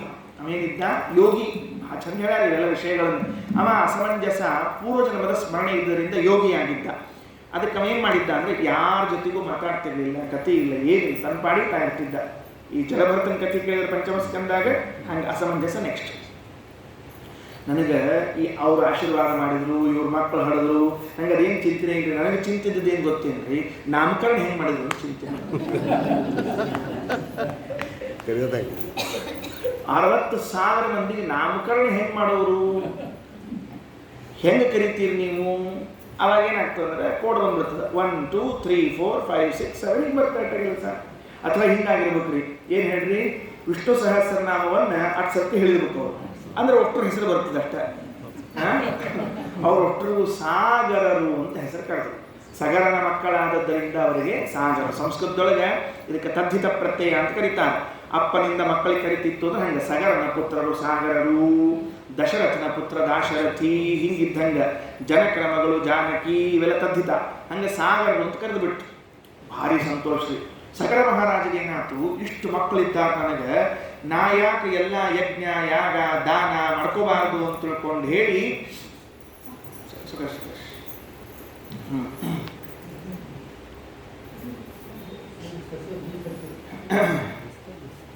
ಯಜ್ಞ ಯಾಗ ದಾನಗಳನ್ನು ಮಾಡಬಾರ್ದು ಅಂತ ಯಜ್ಞಕ್ಕೆ ಪ್ರಾರಂಭ ಮಾಡಿದ. ಏನು ಯಜ್ಞ ಮಾಡಿಸಿದ್ರು? ಅಶ್ವಮೇಧ ಯಜ್ಞ ಅಂತ ಒಂದು ಯಜ್ಞ ಮಾಡಿದ್ರು. ಅಶ್ವಮೇಧ ಯಜ್ಞ ಅಂತ. ಆ ಅಶ್ವಮೇಧ ಯಜ್ಞ ಮಾಡಬೇಕು ಅಂತ ಒಂದು ಕುದುರೆ ಬಿಟ್ಟರು. ಅಶ್ವಮೇಧ ಯಜ್ಞ ಅಂಬೋದು ನೋಡ್ರಿ, ಇದು ಎಲ್ಲ ಯಜ್ಞಗಳಲ್ಲಿ ಅತ್ಯಂತ ಶ್ರೇಷ್ಠವಾದದ್ದು. ಕುದುರೆ ಬಿಟ್ಟರು. ಆ ಕುದುರೆಯನ್ನು ಇಂದ್ರದೇವರು ಏನು ಮಾಡಿಬಿಟ್ರು ಅಂದರೆ, ತಗೊಂಡು ಹೋಗಿ ಕೆಳಗೆ ಪಾತಾಳದೊಳಗೆ ಕಪಿಲ ಮುನಿಗಳ ಆಶ್ರಮ, ಭಗವಂತನ ಅವತಾರ ಕಪಿಲ ಮುನಿ, ಅವರ ಆಶ್ರಮದ ಮುಂದೆ ಹೋಗಿ ಅವ್ರಿಗೆ ಕಟ್ಟಿಟ್ಟು ಹೋಗ್ಬಿಟ್ರು ಇಂದ್ರದೇವರು. ಇವ್ರು ಹುಡುಕ್ಲಿಕ್ಕೆ ಹೊಂಟ್ರಿ, ಇವರು ಕುದುರೆ ಹುಡ್ಕೋಣ ಅಂತ ಹೇಳಿ. ಈ ಘಟನೆ ನೆನಪಿಟ್ಟುಕೊಂಡ್ರೆ ಇದನ್ನು ತಿಳ್ಕೊಂಡ್ರೆ ಮುಂದೆ ದಶಮಸ್ಕಂದಕ್ಕೆ ಉಪಯೋಗ ಬೀಳ್ತಿರ್ತದೆ. ದಶಮಸ್ಕಂದ ಯಾವ ಆಚಾರ್ಯ ಹೇಳಿ, ಕಪಿಲಾಚಾರ್ಯದಲ್ಲಿ ನೆನಪಿ ಬರ್ಬೇಕು ನಿಮಗೆ. ನನ್ನಿಂದ ಕರೆಯಿಂಗ್ಲ ಬಿಡಂಗಿಲ್ಲ, ಅದಕ್ಕೆ ನಾ ಹೇಳೋದಿಲ್ಲ. ಅದಕ್ಕೆ ಏನಾಯ್ತು ಅಂದ್ರೆ, ಕುದುರೆ ಇವ್ರು ಹುಡ್ಕೋತ ಹೋದ್ರು. ಪಾಪ ಭೂಲೋಕದಲ್ಲಿ ಏನು ಹುಡುಕಿದ್ರು ಸಿಗಲಿಲ್ಲ. ಕೊನೆಗೆ ಭೂಮಿಯನ್ನ ಅಗೆಯಲು ಪ್ರಾರಂಭ ಮಾಡಿದ್ರು, ತೋಡ್ಲಿಕ್ಕೆ ಶುರು ಮಾಡಿದ್ರು. ಹೆಂಗ್ರಿ, ಬರೀ ಗೈಯಿಂದ ತೆಗೆದಿದ್ದಾರಂತೆ ಭೂಮಿಯನ್ನ. ಬಾಹುಬಲ ಹೆಂಗಿತ್ತು ವಿಚಾರ ಮಾಡಿದ್ರೆ, ಅವ್ರನ್ನ ಸಲಕಿ ಗುದ್ಲಿ ಬುಲ್ಡೋಜರು ಅವೆಲ್ಲ ಭೂಮಿಯಿಂದ ಹಿಂಗೆ ಬಗದು ಕೈಯನ್ನು ಬಗದು ಹೋದ್ರು. ಪಾತಾಳ ತನಕ ಹೋಗ್ತಾರ, ನೋಡ್ತಾರ, ಅಲ್ಲಿ ಕಪಿಲ ಮುನಿಗಳ ಆಶ್ರಮ. ಕುದುರೆ ನಿಂತಿತ್ತು. ಆಹಾ, ಇವನೇ ಕಳ್ಳ, ಕುದುರೆ ಕದ್ಕೊಂಡ್ ಬಂದಾನ, ಕುದುರೆ ಕದ್ದವನಿಗೆ ಬಂದು ಕದ್ಕೊಂಡು ಸಿಕ್ಕಿಕ್ಕಿನಿ ಅಂತ ಕಣ ಮುಚ್ಕೊಂಡು ಕೂತಾನಿವ ಅಂತ ಹೇಳಿ 60,000 ಮಂದಿ ಕಪಿಲನ ಮೇಲೆ ದಾಳಿ ಮಾಡಿದ್ರಂತೆ. ಏನಂತ ಹೇಳಿ ತಿಳ್ಕೊಂಡ್ರು ಅವರು? ಕುದುರೆಯನ್ನ ಕದ್ದವನು ಇವನು ಅಂತ ತಿಳಿದು ದಾಳಿ ಮಾಡಿದ್ರು. ದೇವರಿಗೆ ಸರ್ವಜ್ಞ ಭಗವಂತ, ದೇವಭೂತಿಯ ಪುತ್ರ, ಸುಮ್ಮನೆ ಕಣ್ತೆಗೆದ ಅಷ್ಟೇ. 60,000 ಜನ ಸುಟ್ಟು ಬೂದಿಯಾಗಿ ಹೋದ್ರು. ಸಾಯೋದಲ್ಲ, ಶವ ಸಂಸ್ಕಾರಕ್ಕೂ ಅವಕಾಶ ಬೇಡ ಅಂತ ಬೂದಿನೇ ಡೈರೆಕ್ಟು. ಕೆಲವು ಕೇಳ್ತಿರ್ತಾರಲ್ಲ, ಮತ್ತೆ ಅಸ್ಥಿ ವಿಸರ್ಜನೆಗೆ ಅಸ್ಥಿ ಬೇಕು, ಅಷ್ಟು ಬೂದಿ ಮಾಡಿದ್ರೆ ಸಾಕು ಅಂತ ಕೇಳ್ತಿರಂಗಿಲ್ಲ. ಹಂಗೆ ಒಟ್ಟು ಸ್ವಚ್ಛ ಝಳ ಬೂದಿ. ಯಾಕೆ ಸತ್ರು? ಕಪಿಲ್ ಮತ್ತು ಹಿಂಗ ಅಲ್ಲಿ ಅದಲ್ಲ. ಸೂಕ್ಷ್ಮ ಗಮನಶ್ರೀ ಏನು ಅಂದ್ರೆ, ದೇವರನ್ನು ಕಳ್ಳ ಎಂದು ತಿಳಿದದ್ದಕ್ಕೆ ಮರಣ ಬಂತು. ಏನ್ ತಿಳಿದದಕ್ಕೆ ಮರಣ ಬಂತವರಿಗೆ? ದೇವರನ್ನ ಕಳ್ಳ ಅಂತ ತಿಳಿದದಕ್ಕೆ ಮರಣ ಬಂತು. ಕೃಷ್ಣಾವತಾರದೊಳಗೆ ಕೃಷ್ಣನ್ ಎಷ್ಟು ಸರ್ತಿ ಕಳ್ಳ ಕಳ್ಳ ಕಳ್ಳ ಅಂತಿರ್ತೀವಿ. ಅಕಸ್ಮಾತ್ ಏನಾದರೂ ಖರೇನ ಕಳ್ಳ ಅಂತ ತಿಳ್ಕೊಂಡ್ರೆ ಸಾಗರ ಕಥೆ ಆಗ್ತದೆ. ಯಾಕೆ ದಶಮಸ್ಕಂದಕ್ಕೆ ಉಪಯೋಗ ಬೀಳುತ್ತೆ ಅಂತ ಹೇಳಿ ಇದಕ್ಕೆ ಕೇಳಿದೆ. ಅವಂಗ ನವನೀತ ಚೋರ, ಬೆಣ್ಣಿ ಕದ್ದವ, ನಾರಿಯರ ವಸ್ತ್ರ ಕದ್ದವ. ದೇವ್ರು ಭಾರಿ ವಿಚಿತ್ರ ಇದ್ನ. ಮತ್ತು ಎಂದೂ ಭಾಗವತದೊಳಗೆ ಯಾವ ಆಚಾರ ತಪ್ಪು ಸತ್ಯಕ್ಕೆ ಕೃಷ್ಣ ಇನ್ನೊಬ್ಬರ ಮನೆಗೆ ಹೋದಾಗ ಚಕ್ಲಿ ಕದ್ದಾನ ಉಂಡಿ ಕದ್ದ ಅಂತ ಹೇಳಿ ಇದು ಮತ್ತೆ ಯಾವಾಗಲೂ ಬೆಣ್ಣಿ ಕದ್ದ. ಯಾಕಪ್ಪ ಅದು? ಅದು ಕದ್ದ, ಬೆಣ್ಣಿ ಭಾಳ ಪ್ರೀತಿ ಇತ್ತು, ಕದ್ದ ಅಷ್ಟ, ಮತ್ತೇನು ಮಾಡೋದಿಲ್ಲ. ಹೀಗಾಗಿ ದೇವರು ಕಳ್ಳ ಅಂತನ್ನುವ ವಿಚಾರವನ್ನು ತಲೆಯಲ್ಲಿ ತಗೋಬಾರ್ದು. ಶ್ರೀಮದ್ ಟೀಕಾಕೃತ್ಪಾದರು ದೇವರನ್ನು ಸ್ತೋತ್ರ ಮಾಡುವಾಗ ತತ್ವಪ್ರಕಾಶಿಕಾದ ಪ್ರಾರಂಭದಲ್ಲಿ ಶುದ್ಧಾನಂದೋರು ಸಂವಿದ್ಯುತಿಬಲ ಬಹುಲೋದಾರ್ಯ ವೀರ್ಯಾದಿ ದೇಹಂ ಚಿಂತಾ ಸಂತಾಪ ಲೇಪೋದ್ಭವ ಮೃತಿ ಮುಖರ ಅಶೇಷ ದೋಷಾತಿ ದೂರಂ. ಯಾವ ದೋಷಗಳು ಇಲ್ಲದೆ ಅಶೇಷ ದೋಷ ಅತಿ ದೂರ. ಕಳ್ಳತನ ಅಂಬೋದೊಂದು ದೋಷ ರೀ. ಮತ್ತೆ ಹಂಗೆ ಕಳ್ಳತನ ಮಾಡ್ತಾನೆ ಅಂತ ದೇವರಿಗೆ ಹೇಳ್ಬಿಟ್ರೆ ಏನು ಪರಿಸ್ಥಿತಿ ಇಲ್ಲ. ಅದಕ್ಕೆ ಕದಿಲಿಕ್ಕೆ ಮತ್ತೆ ಮುಂದೆ ಚರ್ಚಾ ಮಾಡ್ತಾರೆ. ಕದಿಲಿಕ್ಕೆ ಉಳಿದವರು ವಸ್ತು ಇಲ್ಲದ, ಒಂದೇ ವಸ್ತು ಎಲ್ಲ, ಇತ್ಯಾದಿ ಇತ್ಯಾದಿ. ಅದಕ್ಕೆ ಕಪಿಲನಾಮಕ ಪರಮಾತ್ಮನನ್ನು ಕಳ್ಳ ಎಂದು ತಿಳಿದಿದ್ದಕ್ಕೆ 60,000 ಜನ ಸುಟ್ಟು ಬೂದಿಯಾಗಿ ಹೋದ್ರು. ಕುದುರೆಯಲ್ಲೇ ಕೂತ್ಕೊಂತು. ಯಜ್ಞ ಇಲ್ಲೇ ನಿಂತ್ಕೊಂತು. ಕುದುರೆಯಲ್ಲಿ ಯಜ್ಞ ಇಲ್ಲಿ. ಮುಂದೇನು ಮಾಡೋದು ಈಗ? ಅದಕ್ಕೆ ಆ ಅಸಮಂಜಸ ಒಬ್ಬ ಮಗ ಇದ್ರಿ. ಅವಂಗೂ ಲಗ್ನ ಆಗಿತ್ತು, ಜ್ಞಾನಿ ಇದ್ರು, ಲಗ್ನ ಆಗಿದೆ. ಅಂಶುಮಾನ್ ಅಂತಿದ್ದ. ಅವಂಗ ಅಜ್ಜ ಸಗರ ಹೇಳ್ತಾ, ಕುದುರೆ ಹುಡ್ಕೊಂಬಾರು, ನಿಮ್ಮ ಕಕ್ಕಂದ್ರೆ ಎಲ್ಲೋ ಹೋಗ್ಬಿಟ್ಟಾರೋ, ಕಾಕಾಗಳು ಬಂದೇ ಇಲ್ಲ, ಹೋಗ್ಬೋದು. ನಾವು ಕಾಕಾನ ಹುಡ್ಕೊಂಡು ಕುದುರೆ ಹುಡ್ಕೊಂಡು ಬಂದಾಗ ಪಾತಾಳಕ್ಕೆ ಬಂದ್ರಿ. ನೋಡ್ತಾರೆ ಕಪಿಲಗಳ ಆಶ್ರಮ ಅಷ್ಟು ಬೂದಿ ಬಿದ್ದದು. ಎದುರು ಬೂದಿದು ಗೊತ್ತಿಲ್ಲ. ಹೋಗಿ ಆಶ್ರಮಕ್ಕೆ ಹೋಗಿ ಭೇಟಿ ಆದರು, ಕುದುರೆ ನೋಡಿದ್ರು. ನಮ್ದ ಕುದುರೆ ದಯಮಾಡಿ ಕಳಿಸ್ಬೇಕು ಅಂದರು. ಅವಶ್ಯ ತೊಗೊಂಡು ಹೋಗ್ಪ ಅಂತ ಹೇಳ್ಬಿಟ್ರು. ಇಲ್ಲ ಮತ್ತೆ ಹಿಂಗೆ ಯಾಕೆ ಹಿಂಗಾಗ್ಯದ, ನಿಮ್ಮ ಕಾಕಾಗಳು ಒಟ್ಟರು ಪಿತೃವ್ಯಗಳೆಲ್ಲ ಹಿಂಗೆ ಮಾಡ್ಯಾರ, ಅದಕ್ಕೆ ಅವ್ರು ಸತ್ತಾರ. ಉದ್ಧಾರ ಹಿಂಗೆ ಅಂತ ಕೇಳಿದವ. ಒಂದ ಉದ್ಧಾರ ಏನು? ಅಕ್ಕಿ ಮ್ಯಾಲಿದ್ದಾಳಲ್ಲ ನನ್ನ ಮಗಳು, ಯಾರಕ್ಕಿ? ಗಂಗಾಬಾಯಿ. ಅಕ್ಕಿನ ಕೆಳಗೆ ಕರ್ಕೊಂಬರ್ಬೇಕು ನೀವು. ಗಂಗಾಬಾಯಿನ ಮ್ಯಾಲಿಂದ ಕೆಳಗೆ ಕರ್ಕೊಂಬರ್ಬೇಕು. ಅಕ್ಕಿ ಕೆಳಗೆ ಬಂದ್ಲು ಅಂದ್ರೆ, ಇವ್ರ ಮೇಲೆ ಹರಿದ್ಲು ಅಂದ್ರೆ ಇವ್ರಿಗೆ ಉದ್ಧಾರ ಅಂತ ಹೇಳ್ಬಿಟ್ರು. ಅಂದ್ರೆ ಈ ಬೂದಿಗೆ, ಅಸ್ಥಿಗಳಿಗೆ ಯಾರ ಸ್ಪರ್ಶ ಆಗ್ಬೇಕು? ಈಗ ಗಂಗೋದಕದ ಸ್ಪರ್ಶ ಆಗ್ಬೇಕು. ಗಂಗೋದಕ ಸ್ಪರ್ಶ ಆಗ್ಬೇಕು. ಹಂಗಾರೆ ಏನು ಹೇಳ್ಕೊಟ್ರು ವೇದವ್ಯಾಸ ದೇವರು? ಅಕಸ್ಮಾತ್ತಾಗಿ ದೇವರಲ್ಲಿ ನಮಗೆ ತಿಳುವಳಿಕೆ ಇಲ್ಲದೆ ಅಥವಾ ಎಲ್ಲೋ ತಲೆ ಇಟ್ಟುಕೊಂಡು ದೋಷವನ್ನ ಆರೋಪಣೆ ಮಾಡಿದರೆ ಅದಕ್ಕೆ ಪ್ರಾಯಶ್ಚಿತ್ತ ಏನು ಅಂದ್ರೆ ಗಂಗಾ ಸ್ನಾನ ಪ್ರಾಯಶ್ಚಿತ್ತ. ಹೌದು. ಮತ್ತೆ ಇಲ್ಲೇನದೀಗ ಈಗ ಮುಂದಿನ ಕಥೆ ಕೇಳ್ತಿಲ್ಲ, ಗೊತ್ತಾಗ್ತಿಲ್ಲ ನಿಮಗೆ. ಬೂದಿ ಮೇಲೆ ಗಂಗಾ ಹರಿದು ಹೊತ್ಕೊಂಡು ಉದ್ಧಾರ ಆದವರು. ಹಂಗಾರೆ ಗಂಗಾ ಸ್ನಾನ ಅದು ಎದಕ್ಕೆ ಕಾರಣ ಆಗ್ತದೆ? ನಾವು ಭಗವಂತನಲ್ಲಿ ಏನಾದರೂ ದೋಷಗಳ ಆರೋಪ ಮಾಡಿದ್ರೆ ನಮಗೆ ಭಾಳ ಸಿಟ್ಟು ಬಂದ್ಬಿಟ್ಟಿರ್ತದೆ. ಯಾವಾಗ ಸ್ವಲ್ಪ ಏನಾರ ಪ್ರಾಬ್ಲಮ್ ಆಗಿರ್ತಾವೆ ನೋಡ್ರಿ, ಸ್ವಲ್ಪ ಅಂದ್ರೆ ಭಾಳ ಆಗಿರ್ತದೆ, ಹೇಳೋದು ಸ್ವಲ್ಪ ಅಂತ ಹೇಳ್ತಿರ್ತೀವಿ ನಾವು. ನಮ್ದೇನ್ರಿ, ನಾ ಅನ್ಕೊಂಡಂಗೆ ಜೀವನ ಆಗ್ಬೇಕು ಅಂತ ಇಟ್ಕೊಂಡ್ಬಿಟ್ಟಿರ್ತೀವಿ. ಹಂಗೆ ನಾ ಅನ್ಕೊಂಡಂಗೆ ಆಗೋದಿಲ್ರಿ. ನಾ ಅನ್ಕೊಂಡಂಗೆ ಯಾಕೆ ಆಗ್ಬೇಕು? ಯಾಕಂದ್ರೆ ಉಳಿದವರು ಹಂಗೆ ಅನ್ಕೊಂಡಿರ್ತಾರೆ, ನಾ ಅನ್ಕೊಂಡಂಗೆ ಅಂತ.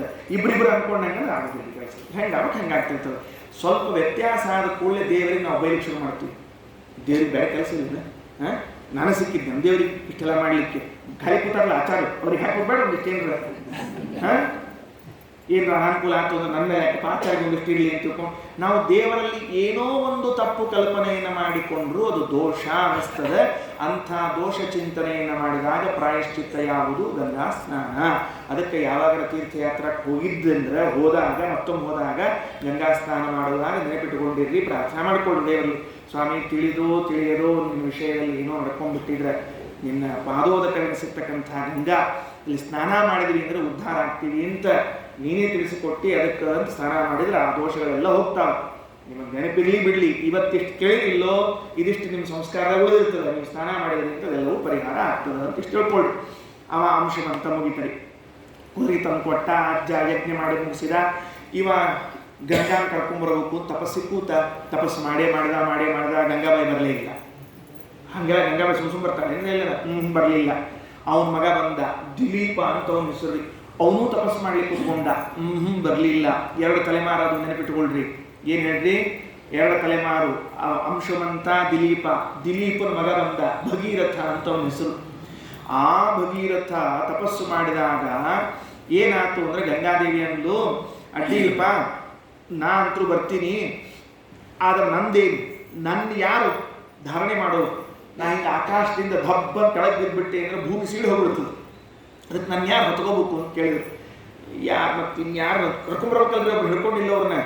ಮತ್ತು ರುದ್ರದೇವರನ್ನ ಕುರಿತು ತಪಸ್ಸು ಮಾಡಿ ರುದ್ರದೇವರಿಗೆ ಕೇಳ್ಕೊಂಡ್ರಂತೆ, ಸ್ವಾಮಿ ದಯಮಾಡಿ ಗಂಗಾ ಬರಬೇಕು ಅಂತ ಇಟ್ಕೊಂಡಾಳ, ನೀವು ಒಂದು ಚೂರಕ್ಕೆ ಹಿಡಿದು ಕೆಳಗಿಳಿಸ್ಬೇಕು ಅಂತ. ರುದ್ರದೇವರಂದ್ರು ಭಾಳ ಸಂತೋಷ. ಯಾಕಂದ್ರೆ ವಿಷ್ಣು ಪಾದೋದಕ ತಾನಾಗಿ ಹರಿದು ತಲೆ ಮೇಲೆ ಬರ್ತದ ಅಂತಂದ್ರೆ ಯಾರು ಬೇಡ ಅಂತ ಅಭಿಪ್ರಾಯ. ತೃತೀಯ ಸ್ಕಂದೊಳಗೆ ಹೇಳೋ ಕಾಲಕ್ಕೆ ನೀವೆಲ್ಲ ಕೇಳಿರಿ. ಏನು ಕೇಳಿರಿ?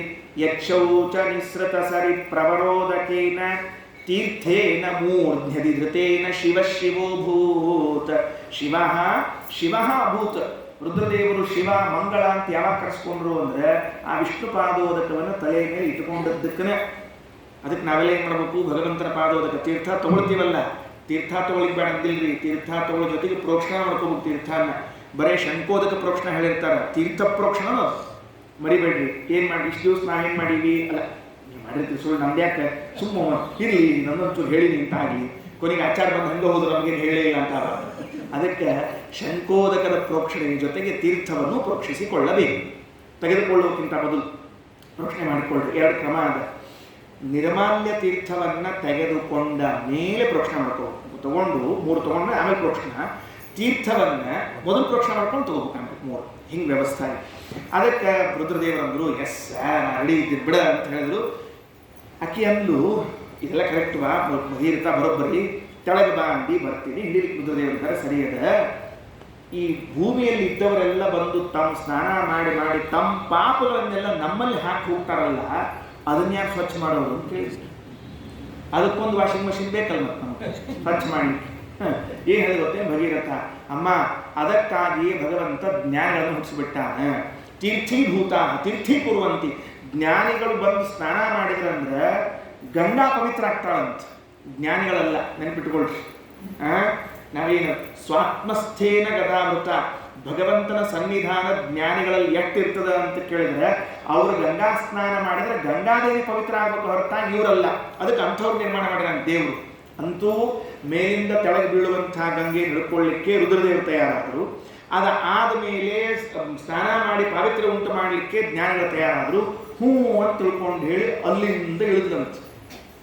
ಆ ಗಂಗಾ ಮೊನ್ನೆ ದಶಹರ ಮುಗಿತಲ್ಲ, ಭಾರಿ ಚಲೋ. ಇದ ತಿಂಗಳದಾಗಿದ್ದೀವಿ, ಇನ್ನು ಅದ ತಿಂಗಳದಾಗ ಅಂತಿರ್ತಾರೆ. ಹಂಗೆ ದಶಹರ ಏನು ಅದ್ಭುತವಾದ ಗಂಗೆ. ಸಮುತ್ಪತ್ತಿ ಪದ್ಮ ರಮಣ ಪದ ಪದ್ಮ ಮಲನಖಾತ್ ನಿವಾಸ ಕಂದರ್ಪ ಪ್ರತಿಭಟ ಜಟಾಜೂಟ ಭವನೇ. ಅಥಾಯಂ ವ್ಯಾಸಂಗಃ ಹತಪತಿತ ವಿಸ್ತಾರಣವಿಧೌ ನ ಕಸ್ಮಾದುತ್ಕರ್ಷಃ ತವ ಜನನಿ ಜಾಗರ್ತಿ ಜಗತಿ. ಒಬ್ಬ ಕವಿ ಗಂಗಾ ಸ್ತೋತ್ರ ಮಾಡ್ತಾನೆ. ಅಮ್ಮ ನಿನ್ನ ಮಹಿಮಾ ಯಾಕೆ ಎಲ್ಲರೂ ಕೊಂಡಾಡ್ತಾರೆ ಹೇಳೋಣ ಅಂತ. ಜಗತ್ತಿನ ತುಂಬ ಎಲ್ಲರೂ ಗಂಗಾ ಗಂಗಾ ಗಂಗಾ. ಯಾಕೆ ಗಂಗಾ ಸುಮ್ ಗಂಗಾ ಆಗ್ತೇನೆ. ಸಮುತ್ಪತ್ತಿ ಪದ್ಮ ರಮಣ ಪದ ಪದ್ಮ ಮಲನಖಾತ್. ನೀ ಎಲ್ಲಿ ಹುಟ್ಟಿ? ಲಕ್ಷ್ಮೀ ರಮಣನ ಪಾದ ಪದ್ಮದಿಂದ ಹುಟ್ಟಿದವಳು ನೀ. ಯಾವ ವಂಶದಾಗ ಹುಟ್ಟಿರ್ತಾರ ನೋಡ್ರಿ, ಅದೊಂದಿರಂಗಿಲ್ಲ ಹಂಗೆ. ಶೃಂಗಾರ ಪಾದನಖ ತುಂಗಾಗ್ರ ಭಿನ್ನ ಕನಕಾಂಗಂಡ ಪತಿ ತಟಿನಿ ತುಂಗಾತಿ ಮಂಗಲ ತರಂಗಾಭಿಭೂತ ಭಜ ಕಾಂಗಾಘ ವಾಮನ ನಮಃ. ಎಲ್ಲಿಂದ ಹುಟ್ಟಿದ್ದ? ವಾಮನ ಪಾದ ಎತ್ತಿದಾಗ ಹುಟ್ಟಿ ಬಂದದ್ದು. ಸಬುತ್ಪತ್ತಿ ಪದ್ಮ ರಮಣ ಪದ ಪದ್ಮ ಬಲನಖಾತ್ ನಿವಾಸ. ಯಾವ ಏರಿಯಾದಾಗ ವಾಸ ಮಾಡ್ತೀರಿ? ಆ ಏರಿಯಾದ ಹೋಗ್ತಿರ್ತದ್ರಿ. ಓಹೋ ಕೇಶವಾಪುರನ, ಮಥುರಾ ಕಾಲನಿನ, ಆಹಾ ಕುಸುಗಲ್ಲ. ಓಹೋ ನಿಮ್ಮೂರಾಗ ನೀವು ನಮ್ಮೂರಿಗೆ ಬರ್ರಿ ಗೊತ್ತಾಗ್ತಾವ. ಮಾಳಮಡ್ಡಿನ ಅಂದ್ರೆ ಮುಗಿದ ಕೆಲಸ.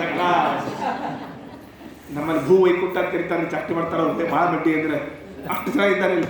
ಎಲ್ಲ ಬ್ರಾಹ್ಮಣರು ಹುಟ್ಟರು ಅಲ್ಲೇ, ಪಂಡಿತರು ಪಂಡಿತೋತ್ತಮರು ವೈಷ್ಣವತ್ತು ಎಲ್ಲ ಅಲ್ಲೇ ಇದ್ದಾರೆ. ಹಂಗಾಗಿ ಎಲ್ಲಿ ವಾಸ ಮಾಡ್ತಾಳೆ? ನಿವಾಸ ಕಂದರ್ಪ ಪ್ರತಿಭಟ ಜಟಾಜೂಟ ಭವನೇ. ರುದ್ರದೇವರ ತಲೆಯ ಮೇಲೆ ವಾಸ ಮಾಡ್ತಾ ಇದ್ದಾಳೆ. ಜಡಿ ಬಿಚ್ಚಿದ್ರಂತೆ ಹಿಂಗೆ ರುದ್ರದೇವರು. ಅಕ್ಕಿ ಮ್ಯಾಲಿಂದ ಗಂಗಾ ಬಂದ್ರಿ, ತೋಂತ ಬಿದ್ದ್ರಿ. ಅಪ್ಪಂತ ತಳಗೆ ಬಿದ್ದರೆ ಹೇಳ್ತೀನಿ, ನೀರು ಒಂದು ಹನಿಯನ್ನು ತಳಗೆ ಬೀಳ್ಬೇಕ್ರಿ.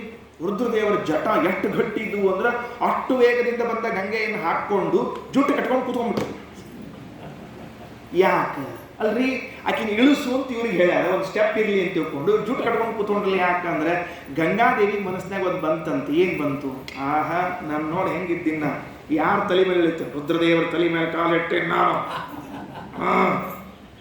ರುದ್ರದೇವರ ಮೇಲೆ ಇಳ್ಕೊಂಡ್ಬಿಟ್ಟೆ ಅಂತ. ರುದ್ರದೇವರು ಭಗವಂತನ ಪಾದೋದಕ ಅಂತ ನಾನು ತಲೆ ಮೇಲೆ ಇಟ್ಕೊಂಡೀನಿ, ಅಹಂಕಾರವಂತ ನಿನಗೆ ಮಾಡ್ತೀನಿ ತಡಿ ಅಂತ ಜುಟ್ಟು ಕಟ್ಟಿಬಿಟ್ರು.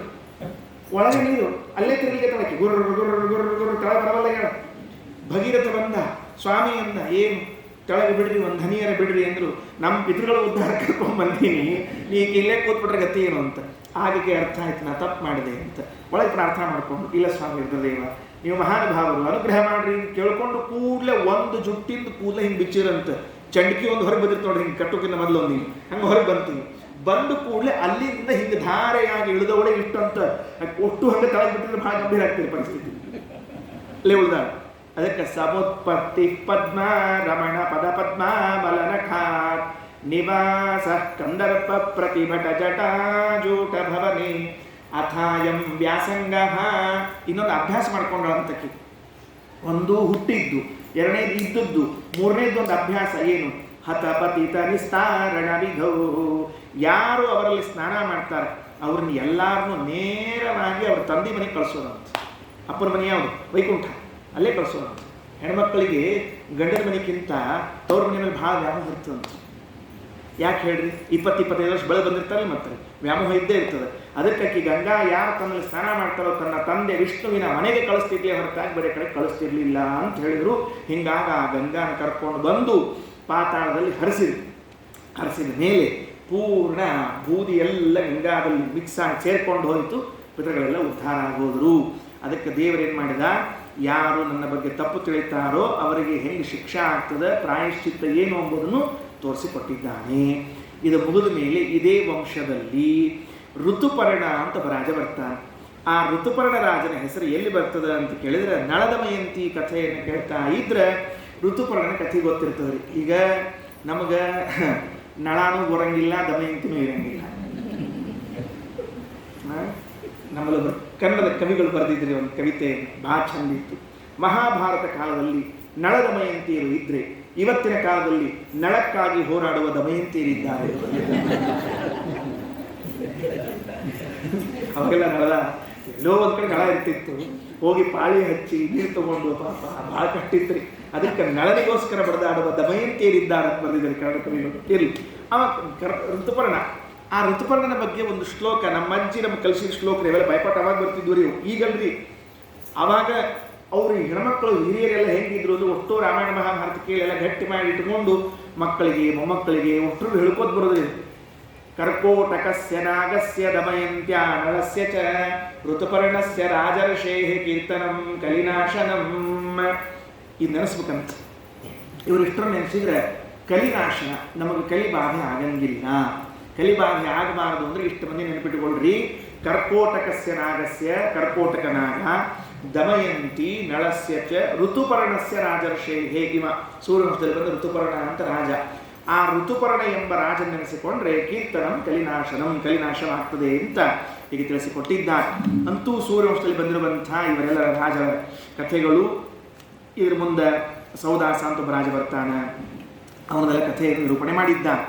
ಇದು ಮುಗಿದ ಮೇಲೆ ಖಟ್ವಾಂಗ ಅನ್ನುವಂಥ ರಾಜನ ಕಥೆಯನ್ನು ತಿಳಿಸಿಕೊಟ್ಟಿದ್ದಾರೆ. ಈ ಸೂರ್ಯವಂಶದಲ್ಲಿ ಖಟ್ವಾಂಗ ರಾಜನ ಮುಂದೆ ಯಾರು ಬಂದರು? ದೀರ್ಘಬಾಹು, ದೀರ್ಘಬಾಹುವಿನಿಂದ ರಘು, ರಘುವಿನಿಂದ ಅಜ, ಅಜನಿಂದ ದಶರಥ, ದಶರಥನಿಂದ ರಾಮಚಂದ್ರ ಅವತಾರ ಮಾಡಿದ ಅಂತ ಹೀಗೆ ಸೂರ್ಯವಂಶದಲ್ಲಿ ಪ್ರಮುಖನಾಗಿರುವಂಥ ರಾಮಚಂದ್ರನ ಕಥೆಯನ್ನು ಹೇಳಿ ಈ ಸೂರ್ಯವಂಶದ ಕಥಾ ಮುಗಿಸ್ತಾರೆ. ಚಂದ್ರವಂಶದ ಕಥೆ ಪ್ರಾರಂಭ ಮಾಡ್ತಾರೆ.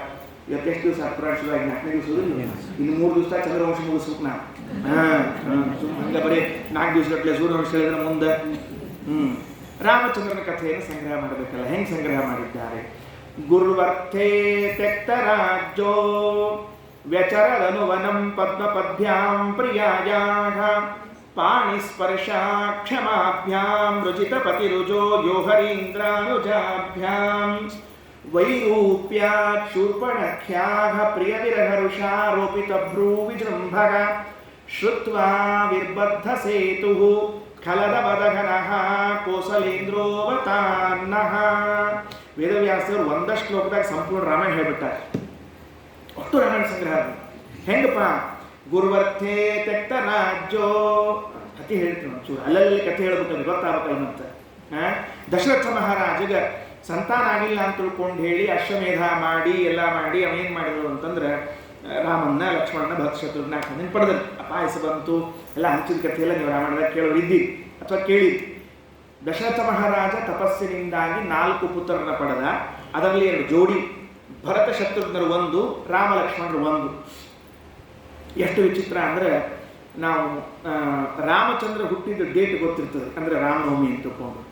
ಮತ್ತು ಇದು ಯಾರದಕ್ಕಂತ ಭರತ ಶತ್ರುಘ್ನ ಲಕ್ಷ್ಮಣ ಹುಟ್ಟಿದ ಗೊತ್ತಾಗಿರಂಗಿಲ್ಲ ನಮಗೆ. ವಾಲ್ಮೀಕಿ ರಾಮಾಯಣದಾಗ ಇವನು ಹೇಳ್ಯಾರ ಎಂದೆಂದು ಹುಟ್ಟ್ಯಾರ ಅಂತ ತಿಳ್ಕೊಂಡು ಹೇಳ್ಯಾರ. ಆಷಾಢ ಮಾಸದೊಳಗೆ ಆಶ್ಲೇಷ ನಕ್ಷತ್ರ ಎಂದು ಬಂದಿತ್ತು ಅಂದ ಲಕ್ಷ್ಮಣ ಹುಟ್ಟ್ಯಾನ ಅಂತ ತಿಳ್ಕೊಂಡು ತೋರಿಸ್ಕೊಡ್ತಾರೆ. ಆಶ್ಲೇಷ ನಕ್ಷತ್ರ ಯಾರ ನಕ್ಷತ್ರ? ಅದು ನಾಗನ ನಕ್ಷತ್ರ. ಆಶ್ಲೇಷ, ಬಲಿ, ಆಶ್ಲೇಷ ಅಂತ ಇರ್ತಿತ್ತಲ್ಲ, ಆ ಆಶ್ಲೇಷ ನಕ್ಷತ್ರದೊಳಗನೆ ಆಷಾಢ ಮಾಸದೊಳಗೆ ಲಕ್ಷ್ಮಣನ ಅವತಾರ ಆಗಿದ್ದು ಅಂತ ತಿಳಿಸ್ತಾರೆ. ಅದೇನು ಬಂದಿರ್ತದೆ ಅಂದ ಈಗ ರಾಮನ ನಕ್ಷತ್ರ ಪುನರ್ವಸು ಅಂತ ಹೇಳ್ತಿರ್ತೀವಿ ಇಲ್ಲ ನಾವೆಲ್ಲರ ಹಂಗಿದ್ದಂಗೆ ಅದು ಆಯಿತು. ರಾಮ ಲಕ್ಷ್ಮಣ ಹುಟ್ಕೊಂಡ್ರು. 16 ವರ್ಷ ಆಗಿತ್ತು ರೀ, ನೆನಪಿಟ್ಕೊಳ್ರಿ. 16 ವರ್ಷ ರಾಮ ಒಟ್ಟು ಮನೆಯಿಂದ ಹೊರಗೆ ಹೋಗಿದ್ದಿಲ್ಲ ನಾವು. ಅವರಪ್ಪ 16 ವರ್ಷ ಮನೆಯಾಗೆ ಬೆಳೆಸಿದ್ರಿ ಅವನು. ಯಾಕಂದ್ರೆ ಎಲ್ಲರೂ ಹೊರಗೆ ಹೋಗೋಣ, ಸುಮ್ಮನೆ ಯಾಕಪ್ಪ ಬೇಡ, ಎಲ್ಲ ಪಾಠ ಹೇಳಲಿಕ್ಕೆ, ಪ್ರವಚನ ಮಾಡಲಿಕ್ಕೆ ಎಲ್ಲ ಅಲ್ಲೇ ಬಂದುಬಿಟ್ಟಿದ್ರಿ ಒಟ್ಟರು. 16 ವರ್ಷ ಆಯ್ತು. ವಿಶ್ವಾಮಿತ್ರರು ಬಂದ್ರಿ, ಒಂದು ದಿವಸ ಕರ್ಕೊಂಡು ಹೋಗ್ಬೇಕು ಅಂತ ಬಂದರು. ಎಷ್ಟು ದುಃಖ ಆತ್ರಿ ದಶರಥಗೆ. ಏನು ಓಡಾಡ್ತಾನ ವಿಶ್ವಾಮಿತ್ರರ, ಬ್ಯಾಡ್ರಿ. ಊನಷೋಡಶ ವರ್ಷೋಮೆ ರಾಮೋ ರಾಜೀವಲೋಚನ. 16 ವರ್ಷ ತುಂಬಿಲ್ಲ, ಅದಕ್ಕೆ ಮೇಜರ್ ಆಗಿಲ್ಲ ಇನ್ನೂ. ಆ ಹುಡುಗ ಬ್ಯಾಡ, ರಾಕ್ಷಸರ ಜೊತೆಗೆ ಏನು ಯುದ್ಧ ಮಾಡ್ತಾನೆ. ಸುಬಾಹು, ಮಾರೀಚ ಅವರೆಲ್ಲ ಮಹಾ ರಾಕ್ಷಸರು, ಬೇಡ, ಬೇಕಾದ್ರೆ ನಾ ಬರ್ತೀನಿ, ನಿಮ್ಗೆ ಯಜ್ಞವನ್ನು ನಡೆಸ್ಕೊಡ್ತೀನಿ ಅಂತ. ನಿನ್ನ ತೊಗೊಂಡು ಏನು ಮಾಡಲು ದಶರಥನು? ನಂಗೆ ಬೇಕಾದ ರಾಮ ಕಳಿಸ್ತೀಯೋ ಇಲ್ಲ ಇಷ್ಟು ಹೇಳಿ ನಾ ಬೇರೆ ಕಡೆ ಹೋಗ್ತೀನಿ. ವಸಿಷ್ಠ ಹೇಳಿದ್ರು, ದಶರಥ 2ನೇ ಮಾತಾಡಬೇಡ, ಅವ್ರು ಕೇಳಿಕತ್ತಾ ಇಲ್ಲೋ ಕೊಟ್ಟು ಕಳಿಸ್ಬಿಡು. ಅಲ್ಲ ಗುರುಗಳೇ ಏನು ಮತ್ತೆ ಅಲ್ಲ ಪಯ್ಯ ಅಂತ ಹೇಳಿ ಬಂದರು, ಕಳಿಸೋದು ಹೊಂಟ್ರಿ. ಮಜಾ ಕೇಳ್ರೆ ಈಗ ಎಷ್ಟು ಚಂದದ ಅಂತೇಳಿ ದಶರಥನ ರಾಮಚಂದ್ರನ ಕರ್ಕೊಂಡು ಹೊಂಟ್ರು. ಅರಮನೆಯಿಂದ ಹೊರಗೆ ಹೊಂಟ್ರು. ದಶರಥ ಬಂದ, ವಿಶ್ವಾಮಿತ್ರಿ, ಸ್ವಾಮಿ ನಮ್ಮ ಹುಡುಗನ್ನ ಜೋಪಾನವಾಗಿ ನೋಡ್ಕೊಳ್ರಿ. ಅವರನ್ನು ಜೋಪಾನವಾಗಿ ನೋಡ್ಕೊಳ್ಬೇಕು ಅಂದರೆ ಏನು ಮಾಡ್ಬೇಕು ಹೇಳು ಅಂತ ಕೇಳಿದ್ರು. ಏನಿಲ್ಲ, ನಮ್ಮ ಹುಡುಗದ ತಣ್ಣೀರಂದ್ರೆ ಆಗಿ ಬರುವುದಿಲ್ಲ, ದಿವಸ ಬಿಸಿನೀರಿನಾಗೆ ಸ್ನಾನ ಮಾಡ್ತಾನೆ, ರಾಜಕುಮಾರನೇನು, ಅದಕ್ಕೆ ಬಿಸಿನೀರು ಸ್ನಾನ ಮಾಡಿಸ್ರಿ, ಏನು ಚಿಂತೆ ಮಾಡಬೇಡ. ಮರುದಿವಸದಿಂದ ನದಿ ಸ್ನಾನ ರಾಮಚಂದ್ರ ಹೇಳಿದ್ರಲ್ಲಿ ಬಿಸಿನೀರು ಅಂತೇಳಿ ತಣ್ಣೀರು ಬಂತು ಅವಂಗೆ. ಆಮೇಲೆ ನಮ್ಮ ಹುಡುಗ ಅವಂಗ ದರ್ಭದ ಮೇಲೆ ಚಾಪಿ ಮೇಲೆ ಮಲ್ಕೊಂಡು ಅಭ್ಯಾಸ ಇಲ್ಲ, ಕುರ್ಲಾನ್ ಮಂಚದ ಮೇಲೆ ಮಲ್ಕೊಂಡು ಅಭ್ಯಾಸದ, ಅಲ್ಲೇ ಮಲಗಿಸ್ರಿ ಅಂತ ನೆಲದ ಮೇಲೆ ಮನುಷ್ಯ ರಾಮಚಂದ್ರನ ಕರ್ಕೊಂಬಂತ. ಇಲ್ಲಂದ್ರು ನಮ್ಮ ಸ್ವಾಮಿಗೆ ಕುರ್ಲಾನು ಅಷ್ಟೇ, ದರ್ಭನು ಅಷ್ಟೇ, ಕಲ್ಲು ಅಷ್ಟೇ. ದರ್ಭಶಯನ, ಅನಂತಶಯನ, ಎಲ್ಲ ಶಯನ. ಹಾಲಿನ ಮೇಲೂ ಮಲಗುತ್ತಾನೆ, ಕಲ್ಲಿನ ಮೇಲೂ ಮಲಗುತ್ತಾನೆ, ದರ್ಭದ ಮೇಲೂ ಮಲಗುತ್ತಾನ. ಆತು ಮತ್ತೇನು ಹುಡುಗ ಬೆಳಿಗ್ಗೆ ಎದ್ಕೊಂಡು ಹಾಲು ಕುಡಿಯೋ ಸಂಪ್ರದಾಯ ಇಟ್ಕೊಂಡಾಗ ಹಾಲು ಕುಡಿಸ್ರಿ, ಊಟ ತನಕ ಏನೂ ಕೊಡ್ತಿದ್ದೇ ಇಲ್ಲ ಅವ್ರಿಗೆ. ಇವು ಯಾವ್ಯಾವ ಉಲ್ಟಾ ಆತ್ರಿ ಅಂತ ಹೇಳಿದ್ರೆ ಮುಂದೆ ಹೊಂಟ್ರು. ಸರಿಯೂ ನದಿ ದಾಟಿ ಊರು ಹೊರಗೆ ಹೋಗೋ ತನಕ, ಅಂದ್ರೆ ಅಯೋಧ್ಯ ದಾಟಿ ಸರಿಯೂ ನದಿ ದಾಟಿ ಊರು ಹೊರಗೆ ಹೋಗೋ ತನಕನೂ ಅವನ ಹೆಸರು ಕರೀಲಿಲ್ರಿ. ಅದಾದ ಮೇಲೆ ಹುಡುಗ ಅದು ವಿಶ್ವಾಮಿತ್ರರ ಮುಂದಿದ್ರು, ರಾಮ ಲಕ್ಷ್ಮಣ ಹಿಂದಿದ್ರು, ಬರ್ಲಿಕ್ಕತ್ತಾರೋ ಇಲ್ಲೋ ಅಂತ ತಿರುಗಿ ರಾಮ ಅಂತ ಮೊದಲನೇ ಸರ್ತಿ ಕೂಗಿದ್ರಿ. ಎಷ್ಟು ದುಃಖ ಆಯ್ತು ವಿಶ್ವಾಮಿತ್ರರಿಗೆ ಎಂದು ಹೇಳ್ತೀನಿ. ವಾಲ್ಮೀಕಿಗಳು ಬರೀತಾರೆ ಕರುಣಾಕ್ರಂದ ವಿಶ್ವಾಮಿತ್ರರ ಕಣ್ಣು ನೀರು ಬರಕ್ಕೆ ಶುರುವಾಯ್ತಂತ. ಅಲ್ರಿ ರಾಮ ಅಂತ ಕರೆದು ದುಃಖ ಆಗೋದ, ನಾವು ಕರಿತಿರ್ತೀವಿ 24 ತಾಸು ರಾಮ್ ರಾಮ್ ರಾಮ್ ರಾಮ್ ಅಂತಕೊಂಡ್ರಿ. ಅದು ಹೆಂಗಾತು? ನೀವು ಅರ್ಧರ್ಧ ಯೋಜನಂ ಗತ್ವ ಸರವ್ಯಾ ದಕ್ಷಿಣೇ ತಟೆ ರಾಮೇತಿ ಮಧುರಾಂವಾಣಿ ವಿಶ್ವಾಮಿತ್ರೋಭ್ಯಭಾಷ. ಒಂದ್ಸರ್ತಿ ರಾಮ ಅಂತ ಕೂಗಿದ್ರಲ್ಲ, ಏನು ರೋಮಾಂಚನ ಆಯ್ತು, ಕಣ್ಣ ನೀರು ಬಂತವ್ರಿಗೆ, ಆನಂದ ಆತಂತ. ಅಯ್ಯೋ ಇಷ್ಟು ಮಧುರದ ಈ ರಾಮನಾಮ.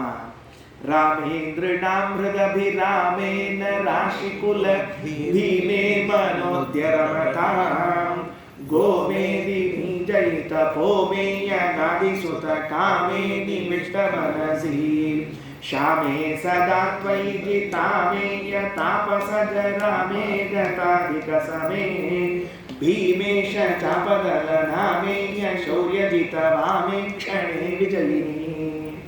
ರಾಮೇಂದ್ರನಾಂ ಹೃದಭಿರಾಮೇ. ರಾಮ ಅಂದ್ರೆ ಎಲ್ಲರ ಹೃದಯದ ಅಭಿರಾಮ. ಯಾರ ಮನಸ್ಸಿನಾಗಿ ಹೇಳಿರುವಂಥ ರಾಮ ರಾಮ ಅಂತ ತಿಳ್ಕೊಂಡು ಎಲ್ಲರ ಮನಸ್ಸಿನಲ್ಲಿ ಕೂತಿರುವಂಥ ರಾಮ. ಆ ರಾಮನಾಮವನ್ನು ಯಾಕೆ ಹೇಳಿದ್ದಿಲ್ಲ ಇಷ್ಟೊತ್ತು ಪ್ರಶ್ನೆ ಅವ್ರಿಗೇನಿತ್ತು ಮನಸ್ಸಿನಾಗ? ಈ ರಾಮನ ನಾಮಕರಣಕ್ಕೆ ನನ್ನ ಕರೆದಿದ್ದಿಲ್ಲ ದಶರಥ, ವಸಿಷ್ಠರನ್ನು ಕರೆದಿದ್ರು. ವಸಿಷ್ಠರಿಟ್ಟು ಹೆಸರಿದ್ದು ರಾಮ ಅಂತ ತಿಳ್ಕೊಂಡು ನಾ ಯಾಕೆ ಕರೀಲಿ ಅಂತಿತ್ತು ಅಂತಲೇ.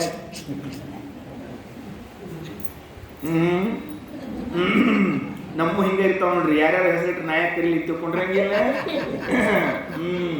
ರಾಮೇಂದ್ರನಾಂ ಹೃದಭಿರಾಮೇನ ರಾಶಿಕುಲ ಭೀಮೇ ಮನೋದ್ಯರಮತಾಂ.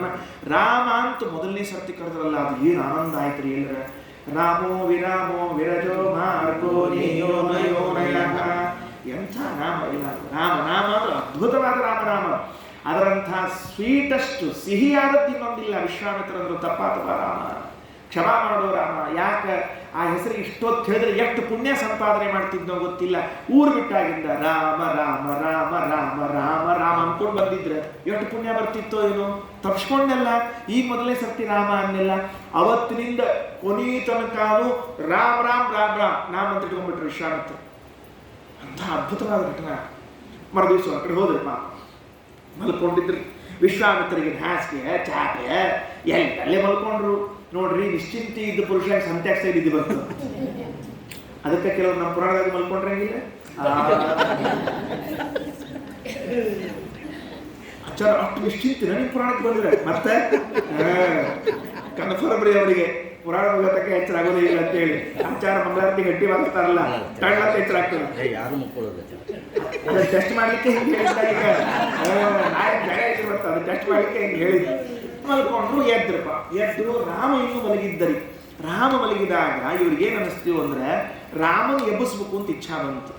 ನಿನ್ನೆ ದಿವಸ ಆದದ್ದು ರೋಮಾಂಚನ ಆಗಿತ್ತು. ರಾಮ ಶಬ್ದ ರಕ್ತದ ಒಳಗೆ ಸೇರ್ಕೊಂಡ್ಬಿಟ್ಟಿತ್ತು, ಚರ್ಮದೊಳಗೆ ಸೇರ್ಕೊಂಡಿತ್ತು, ಮಜ್ಜ ಮಾಂಸದೊಳಗೆ ಸೇರ್ಕೊಂಡಿತ್ತು, ಮೇಧಸ್ಸು ಬುದ್ಧಿಯೊಳಗೆ ಸೇರ್ಕೊಂಡು ಕೂತಿತ್ತು.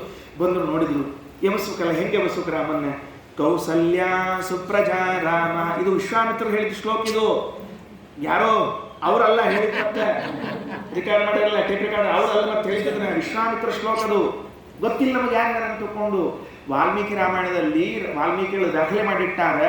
ಕೌಸಲ್ಯ ಸುಪ್ರಜಾ ರಾಮ ಪೂರ್ವ ಸಂಧ್ಯಾ ಪ್ರವರ್ತತೆ ಉತ್ತಿಷ್ಟ ನರಶಾರ್ದೂಲ ಕರ್ತವ್ಯಂ ದೈವಮಾನ್ಹಿಕಂ. ಏನು ಚಂದ ಶ್ಲೋಕ ಎಲ್ಲಾದ್ರು.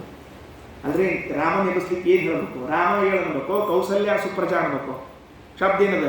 ಕೌಸಲ್ಯ ಸುಪ್ರಜಾ ರಾಮ ಪೂರ್ವ ಸಂಧ್ಯಾ ಪ್ರವರ್ತತೆ. ಕೌಸಲ್ಯ ಸುಪ್ರಜೆಯಾದವನೇ, ಒಳ್ಳೆ ಮಗನಾದ ರಾಮನೇ ಹೇಳು ಅಂತ. ಹಿಂಗ್ಯಾಕೆ ಅನ್ಬೇಕ್ರಿಪ್ಪ?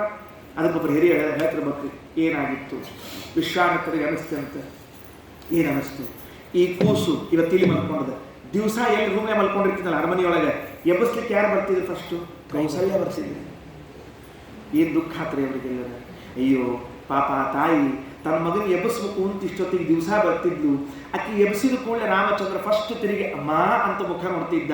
ನಾ ಇವತ್ತು ತಪ್ಪಿಸಿಬಿಟ್ಟಲ್ಲ ಅಂತ ತಲೆಯಾಗ ಬಂದು ಕೌಸಲ್ಯ ಸುಪ್ರಜಾ ರಾಮ ಪೂರ್ವ ಸಂಧ್ಯಾ ಪ್ರವರ್ತತೆ ಎಂದ್ರಿ.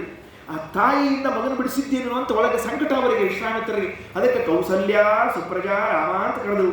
ಎರಡನೇದ್ದು, ಆ ರಾಮಚಂದ್ರನ ಮುಖ ಹೆಂಗಿತ್ತು ಅಂದ್ರೆ ಕೌಸಲ್ಯ ಮುಖ ಇದ್ದಂಗಿತ್ತಂತೆ. ಯಾಕ? ಪುತ್ರ ಮಾತೃಮುಖೋ ಧನ್ಯ. ಸಂಸ್ಕೃತದಾಗ ಒಂದು ಗಾಡಿ ಮಾಡ್ತಾರೆ. ಸಂಸ್ಕೃತದಾಗ ಎಲ್ಲಾದ್ರು ಅವ ತಿಳ್ಕೊಬೇಕಷ್ಟೆ. ಹೆಣ್ಮಕ್ಳ ಮುಖ ತಂದಿ ಮುಖ ಇದ್ದಂಗಿದ್ರೆ ಅವರಿಗೆ ಧನ್ಯರು ಅನ್ಬೇಕಂತ.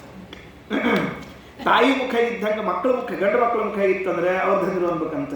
ಅದಕ್ಕೆ ರಾಮನ ಮುಖ ಹೆಂಗಿತ್ತು ಅಂದ್ರೆ ಕೌಸಲ್ಯ ಮುಖ ಇದ್ದಂಗಿತ್ತಂತ. ಅದಕ್ಕೆ ನೋಡಿದುಕೊಂಡು ನೆನಪಾತ ಕೌಸಲ್ಯ ಸುಪ್ರಜಾ ರಾಮ ಪೂರ್ವ ಸಂಧ್ಯಾ ಪ್ರವರ್ತತೆ ಉತ್ತಿಷ್ಠ ನರಶಾರ್ದೂಲ ಕರ್ತವ್ಯಂ ದೈವ ಮಾನ್ಹಿಕಂ. ನರಶಾರ್ದೂಲ ಅಂದ್ರೆ ಏನ್ರಿ? ನರಶಾರ್ದೂಲ ಅಂದ್ರೆ ಏನು? ಪುರುಷೋತ್ತಮ ಅಂತ ಅರ್ಥ. ನರ ಅಂದ್ರೆ ಮನುಷ್ಯ, ಸಿಂಹ, ಶಾರ್ದೂಲ ಅಂದ್ರೆ ಸಿಂಹ, ಪುರುಷ ಸಿಂಹ ಅಂದ್ರೆ ಪುರುಷೋತ್ತಮ ಅಂತ ಅರ್ಥ.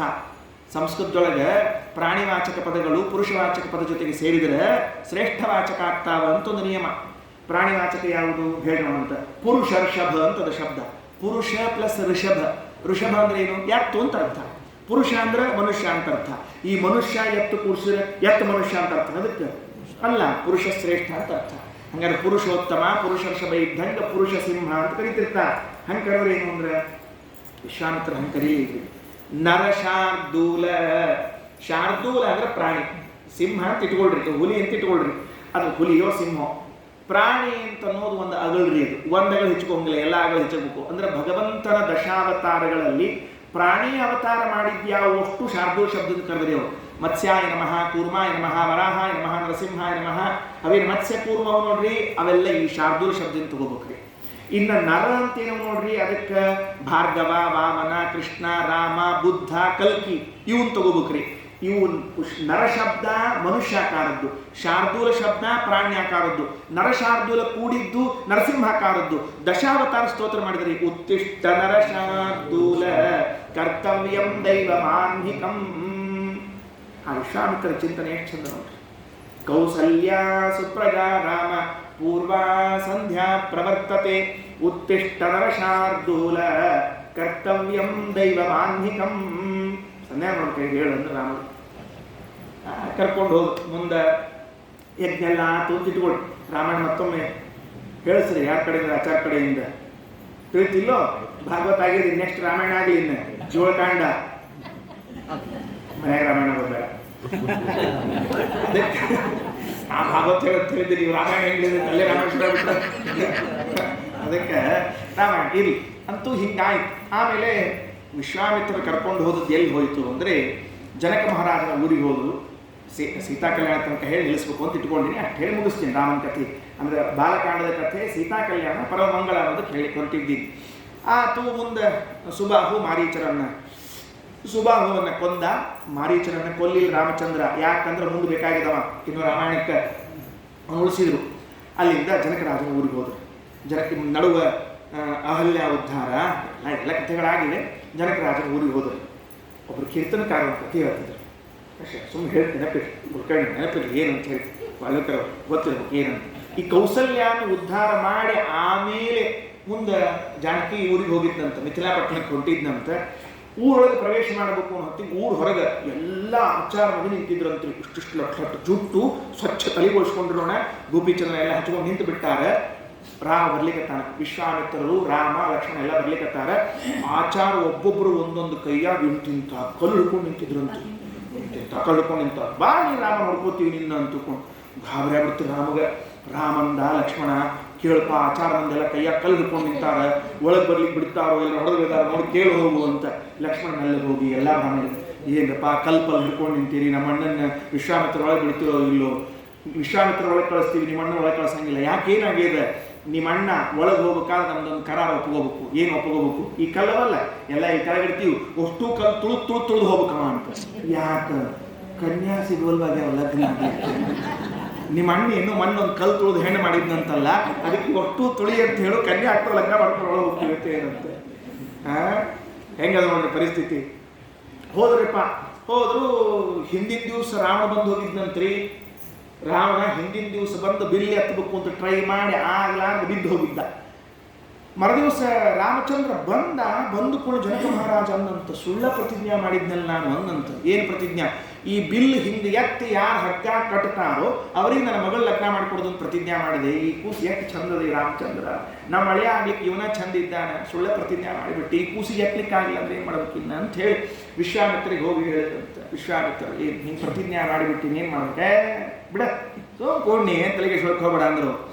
ರಾಮನ್ ಕರೆದ್ರು, ಬಾಯ್ ರಾಮ ಏನು ಈಗ ಈ ಬಿಲ್ ಅದು ನೋಡಿದ್ವಿ, ಇದನ್ನು ಎತ್ತು 5,000 ಮಂದಿ ಸೇರಿ ಎಳ್ಕೊಂಡು ಬಂದಿರಂತ ನೆನಪಿಟ್ಕೊಳ್ರಿ. ಆ ಬಿಲ್ಲು ಇದು ಹಿಂಗೆ ಟೇಬಲ್ ಇರ್ತದಲ್ಲ, 5,000 ಮಂದಿ ಹಿಂಗೆ ಎಳ್ಕೊಂಡು ಬರ್ಬೇಕ್ರಿ. ಬಂದು ಇಟ್ಟ ಮೇಲೆ ಅದನ್ನು ಹಿಂಗೆ ಎತ್ತೋದಂತ.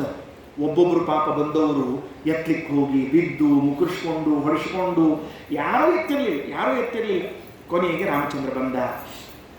ಅದು ಯಾರು ಕೊಟ್ಟ ಧನಸ್ಸು? ಅದು ಶಿವಧನಸ್ಸು. ರುದ್ರದೇವರು ಆ ಧನಸ್ಸು ಕೊಟ್ಟಿದ್ರಂತ. ಅದು ಯಾಕೆ ಕೊಟ್ಟಿದ್ರಿ ಇವಂಗ?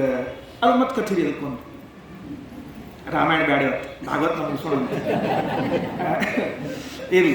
ಅಂತೂ ಶಿವಧನಸ್ಸು ಕೊಟ್ಟಿದ್ರು. ಅದು ತನ್ನ ಮಗಳ ಸೇಫ್ಟಿಗಾಗಿ ಇಸ್ಕೊಂಡಿದ್ರಂತವ್ರು.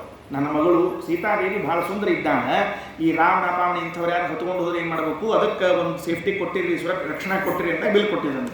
ಸರಿ, ಬಿಲ್ ಇತ್ತು. ನೋಡಿದ್ರೆ ಹೆಬ್ಬಾವು ಮಲ್ಕೊಂಡೆ ಕಾಣಿಸ್ತಿತ್ತು ರೀ, ದೊಡ್ಡ ಹೆಬ್ಬಾವು. ಯಾರು ಎತ್ತಬೇಕು, ಯಾರು ಎತ್ತಲಿಲ್ಲ, ಏನಿಲ್ಲ. ಏನಾಯ್ತು? ರಾಮಚಂದ್ರನ ಹೊಂಟ, ಲಕ್ಷ್ಮಣ ಬಂದ, ನೀನೇ ಆಗು. ಲಕ್ಷ್ಮಣ ಇಷ್ಟು ಪ್ರೇಮ ರಾಮನ ಮ್ಯಾಲೆ ಅಂದರೆ ದಿವಸ ಅವ್ನಿಗೆ ಹಾಸಿ ರಾಮಗೆ ಕಾಲು ಹತ್ರ ಮಲಗ್ತಿದ್ದಂತ ಲಕ್ಷ್ಮಣ. ಹಿಂಗೆ ಉದ್ದಕ್ಕೆ ಹಾಸ್ಬೇಕು ರಾಮಚಂದ್ರಿಗೆ. ಅವ್ರ ಅರಮನೆಯೊಳಗೆ ಅವ ಹಿಂಗೆ ಮಲ್ಕೊಂಡ್ರೆ ಅವನ ಪಾದದ ಕಡೆಗೆ ಲಕ್ಷ್ಮಣ ಮಲಗಿರ್ಬೇಕಂತ. ರಾಮ ಹಿಂಗೊಂದು ಚೂರು ಹಿಂಗೆ ಹೊಳೆದ್ರೆ ತಕ್ಷಣ ಎದ್ದು ಕೂತಿದ್ದಂತ, ಅಣ್ಣಗೇನು ಬೇಕೋ ಏನು ಅಂತ ತಿಳ್ಕೊಂಡು ಹೇಳಿ. ಅಷ್ಟು ಪ್ರೇಮ ಲಕ್ಷ್ಮಣ. ಕುದುರೆ ಮೇಲೆ ರಾಮನ್ ಕರ್ಕೊಂಡು ಹೋಗ್ಬೇಕಂತ ತಳಗೆ ನಡ್ಕೋತ ಬರ್ಬೇಕಂತ್ರಿ, ಕುದುರೆ ಎತ್ತಿರಿ ಅಂತ. ನಾ ರಾಮನ ಸಮ ಏನೇಳ್ರಿ ಕುದುರೆ ಮೇಲೆ ಹೋಗ್ತೇನೇಳ್ರಿ. ಆ ಕುದುರೆ ಹಗ್ಗ ಹಿಡ್ಕೊಂಡು ಅಣ್ಣ ಅನ್ಕೋತ ಅಷ್ಟು ಹರಟಿ ಹೊಡ್ಕೋತ ಹೋಗ್ಬೇಕಂತ. ಶೇಷದೇವರು ಲಕ್ಷ್ಮಣನಾಗಿ ಬಂದು ಅಷ್ಟು ರಾಮನ ಸೇವೆ ಮಾಡಿದ್ರೆ ಅಂಥವ ಅಣ್ಣ ನೀನ ದಯ ಮಾಡಿ ಆತಪ್ಪ ಅಂತ ಹೋದ್ರು. ರಾಮ ಹಿಡಿದ ಹಿಂಗೆ ಬಿಲ್ಲನ್ನು ಈ ಚಂದ ಶಬ್ದ ಹಾಕ್ಯಾರ. ಇಲ್ಲೊಂದು ಶಬ್ದ ಹೇಳ್ತೀನಿ ಎಲ್ಲರ. ಆದಾಯ ಬಾಲಗ ಜಲೀಲ ವಿವೇಕ್ಷು ಯಷ್ಟಿಂ ಸಜ್ಜೀಕೃತಂ ನೃಪ ವಿಕೃಷ್ಯ ಬಭಂಜ ಮಧ್ಯೆ. ರಾಮ ಬಿಲ್ ಹಿಂಗೆ ಹಿಡಿದ, ಎತ್ತಿದ ಅಷ್ಟೇ. ನೋಡ್ತಾ ಇದ್ದ ಸೀತಾನಲ್ಲಿ ಮ್ಯಾಲೆ ಕೂರಿಸಿದ್ರಂತ್ರಿ. ದೂರಿಟ್ಟ ಹೆಣ್ಮಕ್ಳು ಅವೆಲ್ಲ ಬರೋ ರಾಣಿವಾಸ ಇರ್ತಾರೆ. ಆ ಹುಡುಗಿಯ ಅದಕ್ಕೆ 8 ವರ್ಷ ರೀ ಹೆಣ್ಮಗಳಿಗೆ. ಸೀತಾ ಲಗ್ನ ಆದಾಗ ಇವಂಗೆ 16 ವರ್ಷ, 8 ಇವ್ಗೆ 16. ಅವಾಗ ಲಗ್ನ ಮಾಡ್ಯಾರ್ರಿ. ಬಾಲ್ಯ ವಿವಾಹ ಪದ್ಧತಿ ಇತ್ತು ಅವತ್ತಿನ ಕಾಲಕ್ಕೆ, ಹಿಂಗಾಗಿ ಮಾಡ್ಯಾರ. ಅದು ಸೀತಾದೇವಿ ಪಾಪ ಇಷ್ಟು ಪುಟ್ಟ ಹುಡುಗಿ ಕೈಯಾಗ ಒಂದು ಹರ ಕೊಟ್ಟು ಕೂಡಿಸಿಬಿಟ್ಟಾರೆ. ಯಾರು ಅಂತ ಹಾಕಬೇಕು ಅಂತ ತಿಳ್ಕೊಂಡು ಹೇಳಿ ರಾಮಚಂದ್ರ 16 ವರ್ಷದವ್ನು ನಿಂತ್ಕೊಂಡ್ಬಿಟ್ಟಾನೆ. ರಾಮ ಹಿಂಗೆ ತಗೊಂಡ. ಸೀತಾದೇವಿ ಅಲ್ಲಿಂದ ರಾಮ ನೋಡ್ತಿದ್ದಾಳೆ, ರಾಮ ಸೀತಾದೇವಿ ನೋಡ್ತಿದ್ದ. ಪರಸ್ಪರವಾಗಿ ಇಬ್ಬರು ನೋಡ್ಕೊಂಡ್ರು. ಇದು ಎಷ್ಟು ಚಂದದ ಅಂತಂದ್ರೆ ವಾದರಾಜ ಸ್ವಾಮಿಗಳು ಮಹಾಭಾರತ ಅಪ್ಪಣದೊಳಗೆ ಟಿಪ್ಪಣಿ ಬರ್ದಾರೆ, ವ್ಯಾಖ್ಯಾನ ಅದ್ಭುತ ಬರ್ದಾರೆ. ಅದು ವಿಪ್ರಲಂಬ ಶೃಂಗಾರ ಎಲ್ಲ ಅಲಂಕಾರವನ್ನು ತೋರಿಸ್ಕೊಟ್ಟಾರ. ಆತ ಎತ್ತಿದ್ರು, ಹಗ್ಗ ಹಿಡಿದು ಸುಮ್ಮನೆ ಹಿಂಗೆ ಕಟ್ಟಿದ. ನೆನಪಿಟ್ಕೊಳ್ರೆ, ಬಿಲ್ ಮುರಿಬೇಕು ಅಂತ ಕಂಡೀಷನ್ ಅಲ್ಲ, ಬಿಲ್ಲಿಗೆ ಹಗ್ಗ ಕಟ್ಟಬೇಕು ಅಂತ ನಿಯಮ. ಅದು ಬಿಚ್ಚಿಟ್ಟಿರ್ತಿದ್ರು. ಅದು ಅಷ್ಟು ಕಷ್ಟದ ಕೆಲಸ ರೀ ಹಗ್ಗ ಕಟ್ಟೋದು ಅಂಬೋದು. ಹಿಂಗೆ ಕಟ್ಟಿದ. ಆದಾಯ ಬಾಲ ಗಜಲೀಲ ಇವೇಕ್ಷಯಷ್ಟಿಂ ಸಜ್ಜೀಕೃತಂ ನೃಪ ವಿಕೃಷ್ಯ ಬಭಂಜ ಮಧ್ಯೆ. ಯಾವಾಗ ಎಳೆದ ಹೆಡ್ಡಂತ ಮುರಿದು ಹೋಗ್ಬಿಡ್ತು. ಯಾಕಂದ್ರೆ ರಾಮನ ಭುಜದ ಬಲ ಹೆಂಗಿತ್ತು ಅಂದ್ರೆ ಹಿಂಗೆ ಹಿಡಿದು ಅಂದು ಕಟ್ಟೋ ಕಾಲಕ್ಕೆ ಮಧ್ಯದ ಫಡಾರಂತ ಮುರಿದು ಹೋಗ್ಬಿಡ್ತು. ವೇದವ್ಯಾಸದವ್ರು ಏನು ದೃಷ್ಟಾಂತ ಕೊಟ್ಟರು ಅಂತ ಕೇಳಿದ್ರೆ, ಅಂದ್ರೆ ಒಂದು ಸಣ್ಣ ಆನಿ ಮರಿ ಕಬ್ಬಿನ ಜಿಲ್ಲೆಯನ್ನು ಹಿಂಗೆ ಕಿತ್ತುವಾಗ ಹೆಂಗೆ ಫಟಾರ್ ಅಂತ ಮುರಿದು ಬರ್ಬೇಕಲ್ಲ ಹಂಗೆ ಬಂತು ಅಂತ ದೃಷ್ಟಾಂತ ಕೊಟ್ಬಿಟ್ರು. ಆಗೋತು ಶಿವಧನಸ್ಸು ಭಂಗ ಆಗೋತು. ಸೀತಾದೇವಿ ಕೆಳಗಿಳಿದು ಬಂದು ಅಕಿ ಅಥೋಕರಾಭ್ಯಾಂ ಪ್ರತಿಗೃಹ್ಯಮಾಲಾಂ ಅಮ್ಲಾನ ಪದ್ಮಾಂ ಜಲಜಾಯತಾಕ್ಷಿ ಉಪೇತ್ಯ ಮಂದಂ ಲಲಿತೈಃ ಪದಂ ಸ್ಥಾಂ. ಮೆಲ್ಲಗೆ ಬರ್ತಾ ಇದ್ದಾಳೆ ಸೀತಾದೇವಿ. ಹೆಜ್ಜೆಯ ಮೇಲೊಂದು ಹೆಜ್ಜೆಯ ನೀಕುತ, ಗೆಜ್ಜೆ ಕಾಲ್ಗಡ ಧನಿಯವ ತೋರುತ, ಸಜ್ಜನ ಸಾಧು ಪೂಜೆಯ ವೇಳೆಗೆ ಬರ್ತಾ ಇದ್ದಾಳೆ. ಆಕೆ ಒಂದು ಟೆನ್ಷನ್ ಶುರುವಾಯ್ತು. ಏನು ಟೆನ್ಷನ್ ಶುರುವಾಯ್ತು? ರಾಮ ಇಷ್ಟು ಹತ್ರ ಇದ್ದಾನೆ, 16 ವರ್ಷ. ಈಕೆಯರ ಚೋಟಿ ಇಷ್ಟಿದ್ದಾಳ ಪಾಪ ಹೆಣ್ಮಗಳು ಸೀತಾದೇವಿ. ಹಾರ ಹೆಂಗೆ ಹಾಕೋದ್ರಿ? ಹಿಂಗೆ ಹಿಡ್ಕೊಳ್ಳೋದು, ಹಿಂಗೆ ತಲೆ ಬಾಗಸ್ತಾನ ಹಾಕೋದು ಅಂದ್ರೆ ಜನ ಏನು ಮಾತಾಡ್ಕೋತಾರೆ, ಲಗ್ನಕ್ಕಿಂತ ಮೊದಲ ಬಾಗಿಸಿದ್ಲ ತಲೆಯನ್ನ. ಹಿಂಗೆ ಶುರು ಆಗ್ತಾವ್ರಿ ನಮ್ಮಲ್ಲಿ. ಅದಕ್ಕೆ ಏನು ಮಾಡ್ಬೇಕ್ರಿ? ಇನ್ನು ಅವ ತಲೆ ಬಾಗಿಸೋ ಹಂಗಿಲ್ಲ. ಇಕ್ಕಿಯರ ಗಿಡ್ಡಿದ್ದಾಳೆ ಹೆಣ್ಮಗಳು. ಹಿಂಗೆ ಜಿಗಿದು ಹಾಕೋಣ ಅಂದರೆ ಅಸಹ್ಯ, ಹಂಗೆ ಹಾಕಬಾರ್ದು. ಟೆನ್ಷನ್ ಭಾಳ ಆಗ್ತದೆ. ಹೆಂಗೆ ಮಾಡ್ಬೇಕು, ನಮ್ಮ ಮನೆಯವ್ರ ಮರ್ಯಾದೆ ಉಳಿಬೇಕು, ನಮ್ಮದು ಮರ್ಯಾದೆ ಉಳಿಬೇಕು, ನಮ್ಮದು ಉಳಿಗೆ. ಲಕ್ಷ್ಮಣನ ಕಡೆ ನೋಡಿದ್ಲು. ಲಕ್ಷ್ಮಣ ಸೀತಮ್ಮನ ಕಡೆ ನೋಡಿದ. ಸೀತಮ್ಮ ಲಕ್ಷ್ಮಣ ಮನಸ್ಸಿನಾಗ ಮಾತಾಡ್ಕೊಂಡ್ರು. ಸೀತಮ್ಮ ಏನು ಟೆನ್ಷನ್ ಅಂದು, ನಿಮ್ಮ ಅಣ್ಣ ಹಿಂಗಿದ್ದಾರೋ ಹೆಂಗೆ ಮಾಡಲಿ ಅಂತ ಕೇಳು. ಅವ್ವ ನಾ ಹೋಗೋ ಟೈಮ್ ನೀ ಬರೋ ಟೈಮ್ ಸರಿ ಮಾಡ್ಕೊ ಅಂದು. ಹ್ಞೂ ಅಂದು. ಈಕಿ ಒಂದು ಹೆಜ್ಜೆ ವೇಗ ಶುರು ಮಾಡಿದ್ಲು. ಅಲ್ಲಿ ಲಕ್ಷ್ಮಣ ಹುಡ್ಕೂತ್ ಬಂದ. ಅಣ್ಣ ಅಣ್ಣ ಅಣ್ಣ ಏನು, ಯಾರೂ ಮಾಡದೇ ಇರುವ ಜಗತ್ತಿನಲ್ಲಿ ಕಾರ್ಯ ಇದು ಏನು? ಶಿವಧನಸ್ಸನ್ನು ಯಾರು ಭಂಗ ಮಾಡ್ರಿ ಇಲ್ಲಿವರೆಗೆ? ರಾವಣಂಗಾಗಿಲ್ಲ, ಮತ್ತೊಬ್ಬರಿಗಾಗಿಲ್ಲ, ಮುಗಿದೊಬ್ಬರಾಗಿಲ್ಲ. ನಿನ್ನಂಥ ಕೆಲಸ ಮಾಡಿದವು ನೀ ಒಬ್ಬನೇ. ಈಗೋ ನಿಂಗೊಂದು ನಮಸ್ಕಾರ ಮಾಡ್ತೀನಿ ನೋಡು ಅಂತ ಲಕ್ಷ್ಮಣ ಹಿಂಗೆ ಪಾದ ಹಿಡಿದು ಕೆಳಗೆ ನಮಸ್ಕಾರ ಮಾಡಿದ. ಲಕ್ಷ್ಮಣ ನಮಸ್ಕಾರ ಮಾಡ್ಯಾನಲ್ಲ ಅಂತ ರಾಮ ಅವನು ಹಿಡಿಲಿಕ್ಕೆ ಅಂತ ಹಿಂಗೆ ಬಾಗಿದ ಬುರೆ ಹಿಡಿಲಿಕ್ಕೆ. ಸೀತಾದೇವಿ ಹಾರ ಹಾಕಿ ಅಥೋ ಕರಾಭ್ಯಾಂ ಪ್ರತಿಗೃಹ್ಯ ಮಾಲಂ ಅಮ್ಲಾನ ಪದ್ಮಾಂ ಜಲಜಾಯತಾಕ್ಷಿ ಉಪೇತ್ಯ ಮಂದಂ ದಲಿತೈಃ ಪದಂ ಸ್ತಾಂ ತದಂ ಸಹ ಸಜ್ಜತ ಪಾರ್ಶ್ವತೋ ಭವತ. ಹಿಂಗದ ರಾಮಾಯಣ ಹಿಂಗದ ನಮ್ಮ ರಾಮಾಯಣ. ಅದ್ಭುತ ಅದ್ಭುತ. ಲಕ್ಷ್ಮಣ ಉಪಾಯ ಮಾಡಿದ, ಸೀತಾದೇವಿ ಮಾತಾಡಿದ್ದು, ಹಾರ ಹಾಕಿದ್ದಾರೆ. ಲೋಕದಲ್ಲಿ ರಾಮ ತಲೆ ಬಾಗಿಸಿದ ಅಂತ ಅಪಕೀರ್ತಿ ಬರಲಿಲ್ಲ. ಸೀತಾದೇವಿ ಈಗ ವಶದಾಗಿ ಇಟ್ಕೊಂಡ್ಲು ಅನ್ನಲಿಲ್ಲ. ಲಕ್ಷ್ಮಣ ಬಾಗಿದ, ಅದೊಂದು ಸಹಜ ಪ್ರಕ್ರಿಯೆ ಅಂತ ಆಯಿತು. ಹಾರ ಹಾಕಿ ಮುಗಿಸ್ಬಿಟ್ಟು ಸೀತಾ ಕಲ್ಯಾಣ ಆಯ್ತು. ಶ್ರೀಮದಾಚಾರ್ಯ ಅಂತಾರೆ ಕೈಯ ಯಾವ ಮಾಲೆ ಹಿಡ್ಕೊಂಡಿಲ್ಲ ಲಕ್ಷ್ಮೀದೇವಿ, ಸೀತಾದೇವಿ ಯಾವ ಮಾಲೆ ಹಿಡ್ಕೊಂಡಿಲ್ಲ ಅದನ್ನು ಬರ್ದಾರೆ ಶ್ರೀಮದಾಚಾರ್ಯ ಮಹಾಭಾರತಾತ್ಮದಲ್ಲಿ. ಅಥೋ ಕರಾಭ್ಯಾಂ ಪ್ರತಿಗೃಹ್ಯ ಮಾಲಾಂ ಅಮ್ಲಾನ ಪದ್ಮಾಂ. ಕಮಲದ ಮಾಲೆ ಇತ್ತಂತ, ಬೇರೆ ಇನ್ಯಾವ ಮಾಲೆ ಇದ್ದಿದ್ದಿಲ್ಲ. ಅಷ್ಟು ಕಮಲದಿಂದ ಪೋಣಿಸಿರುವಂತಹ ಮಾಲೆಗಳು.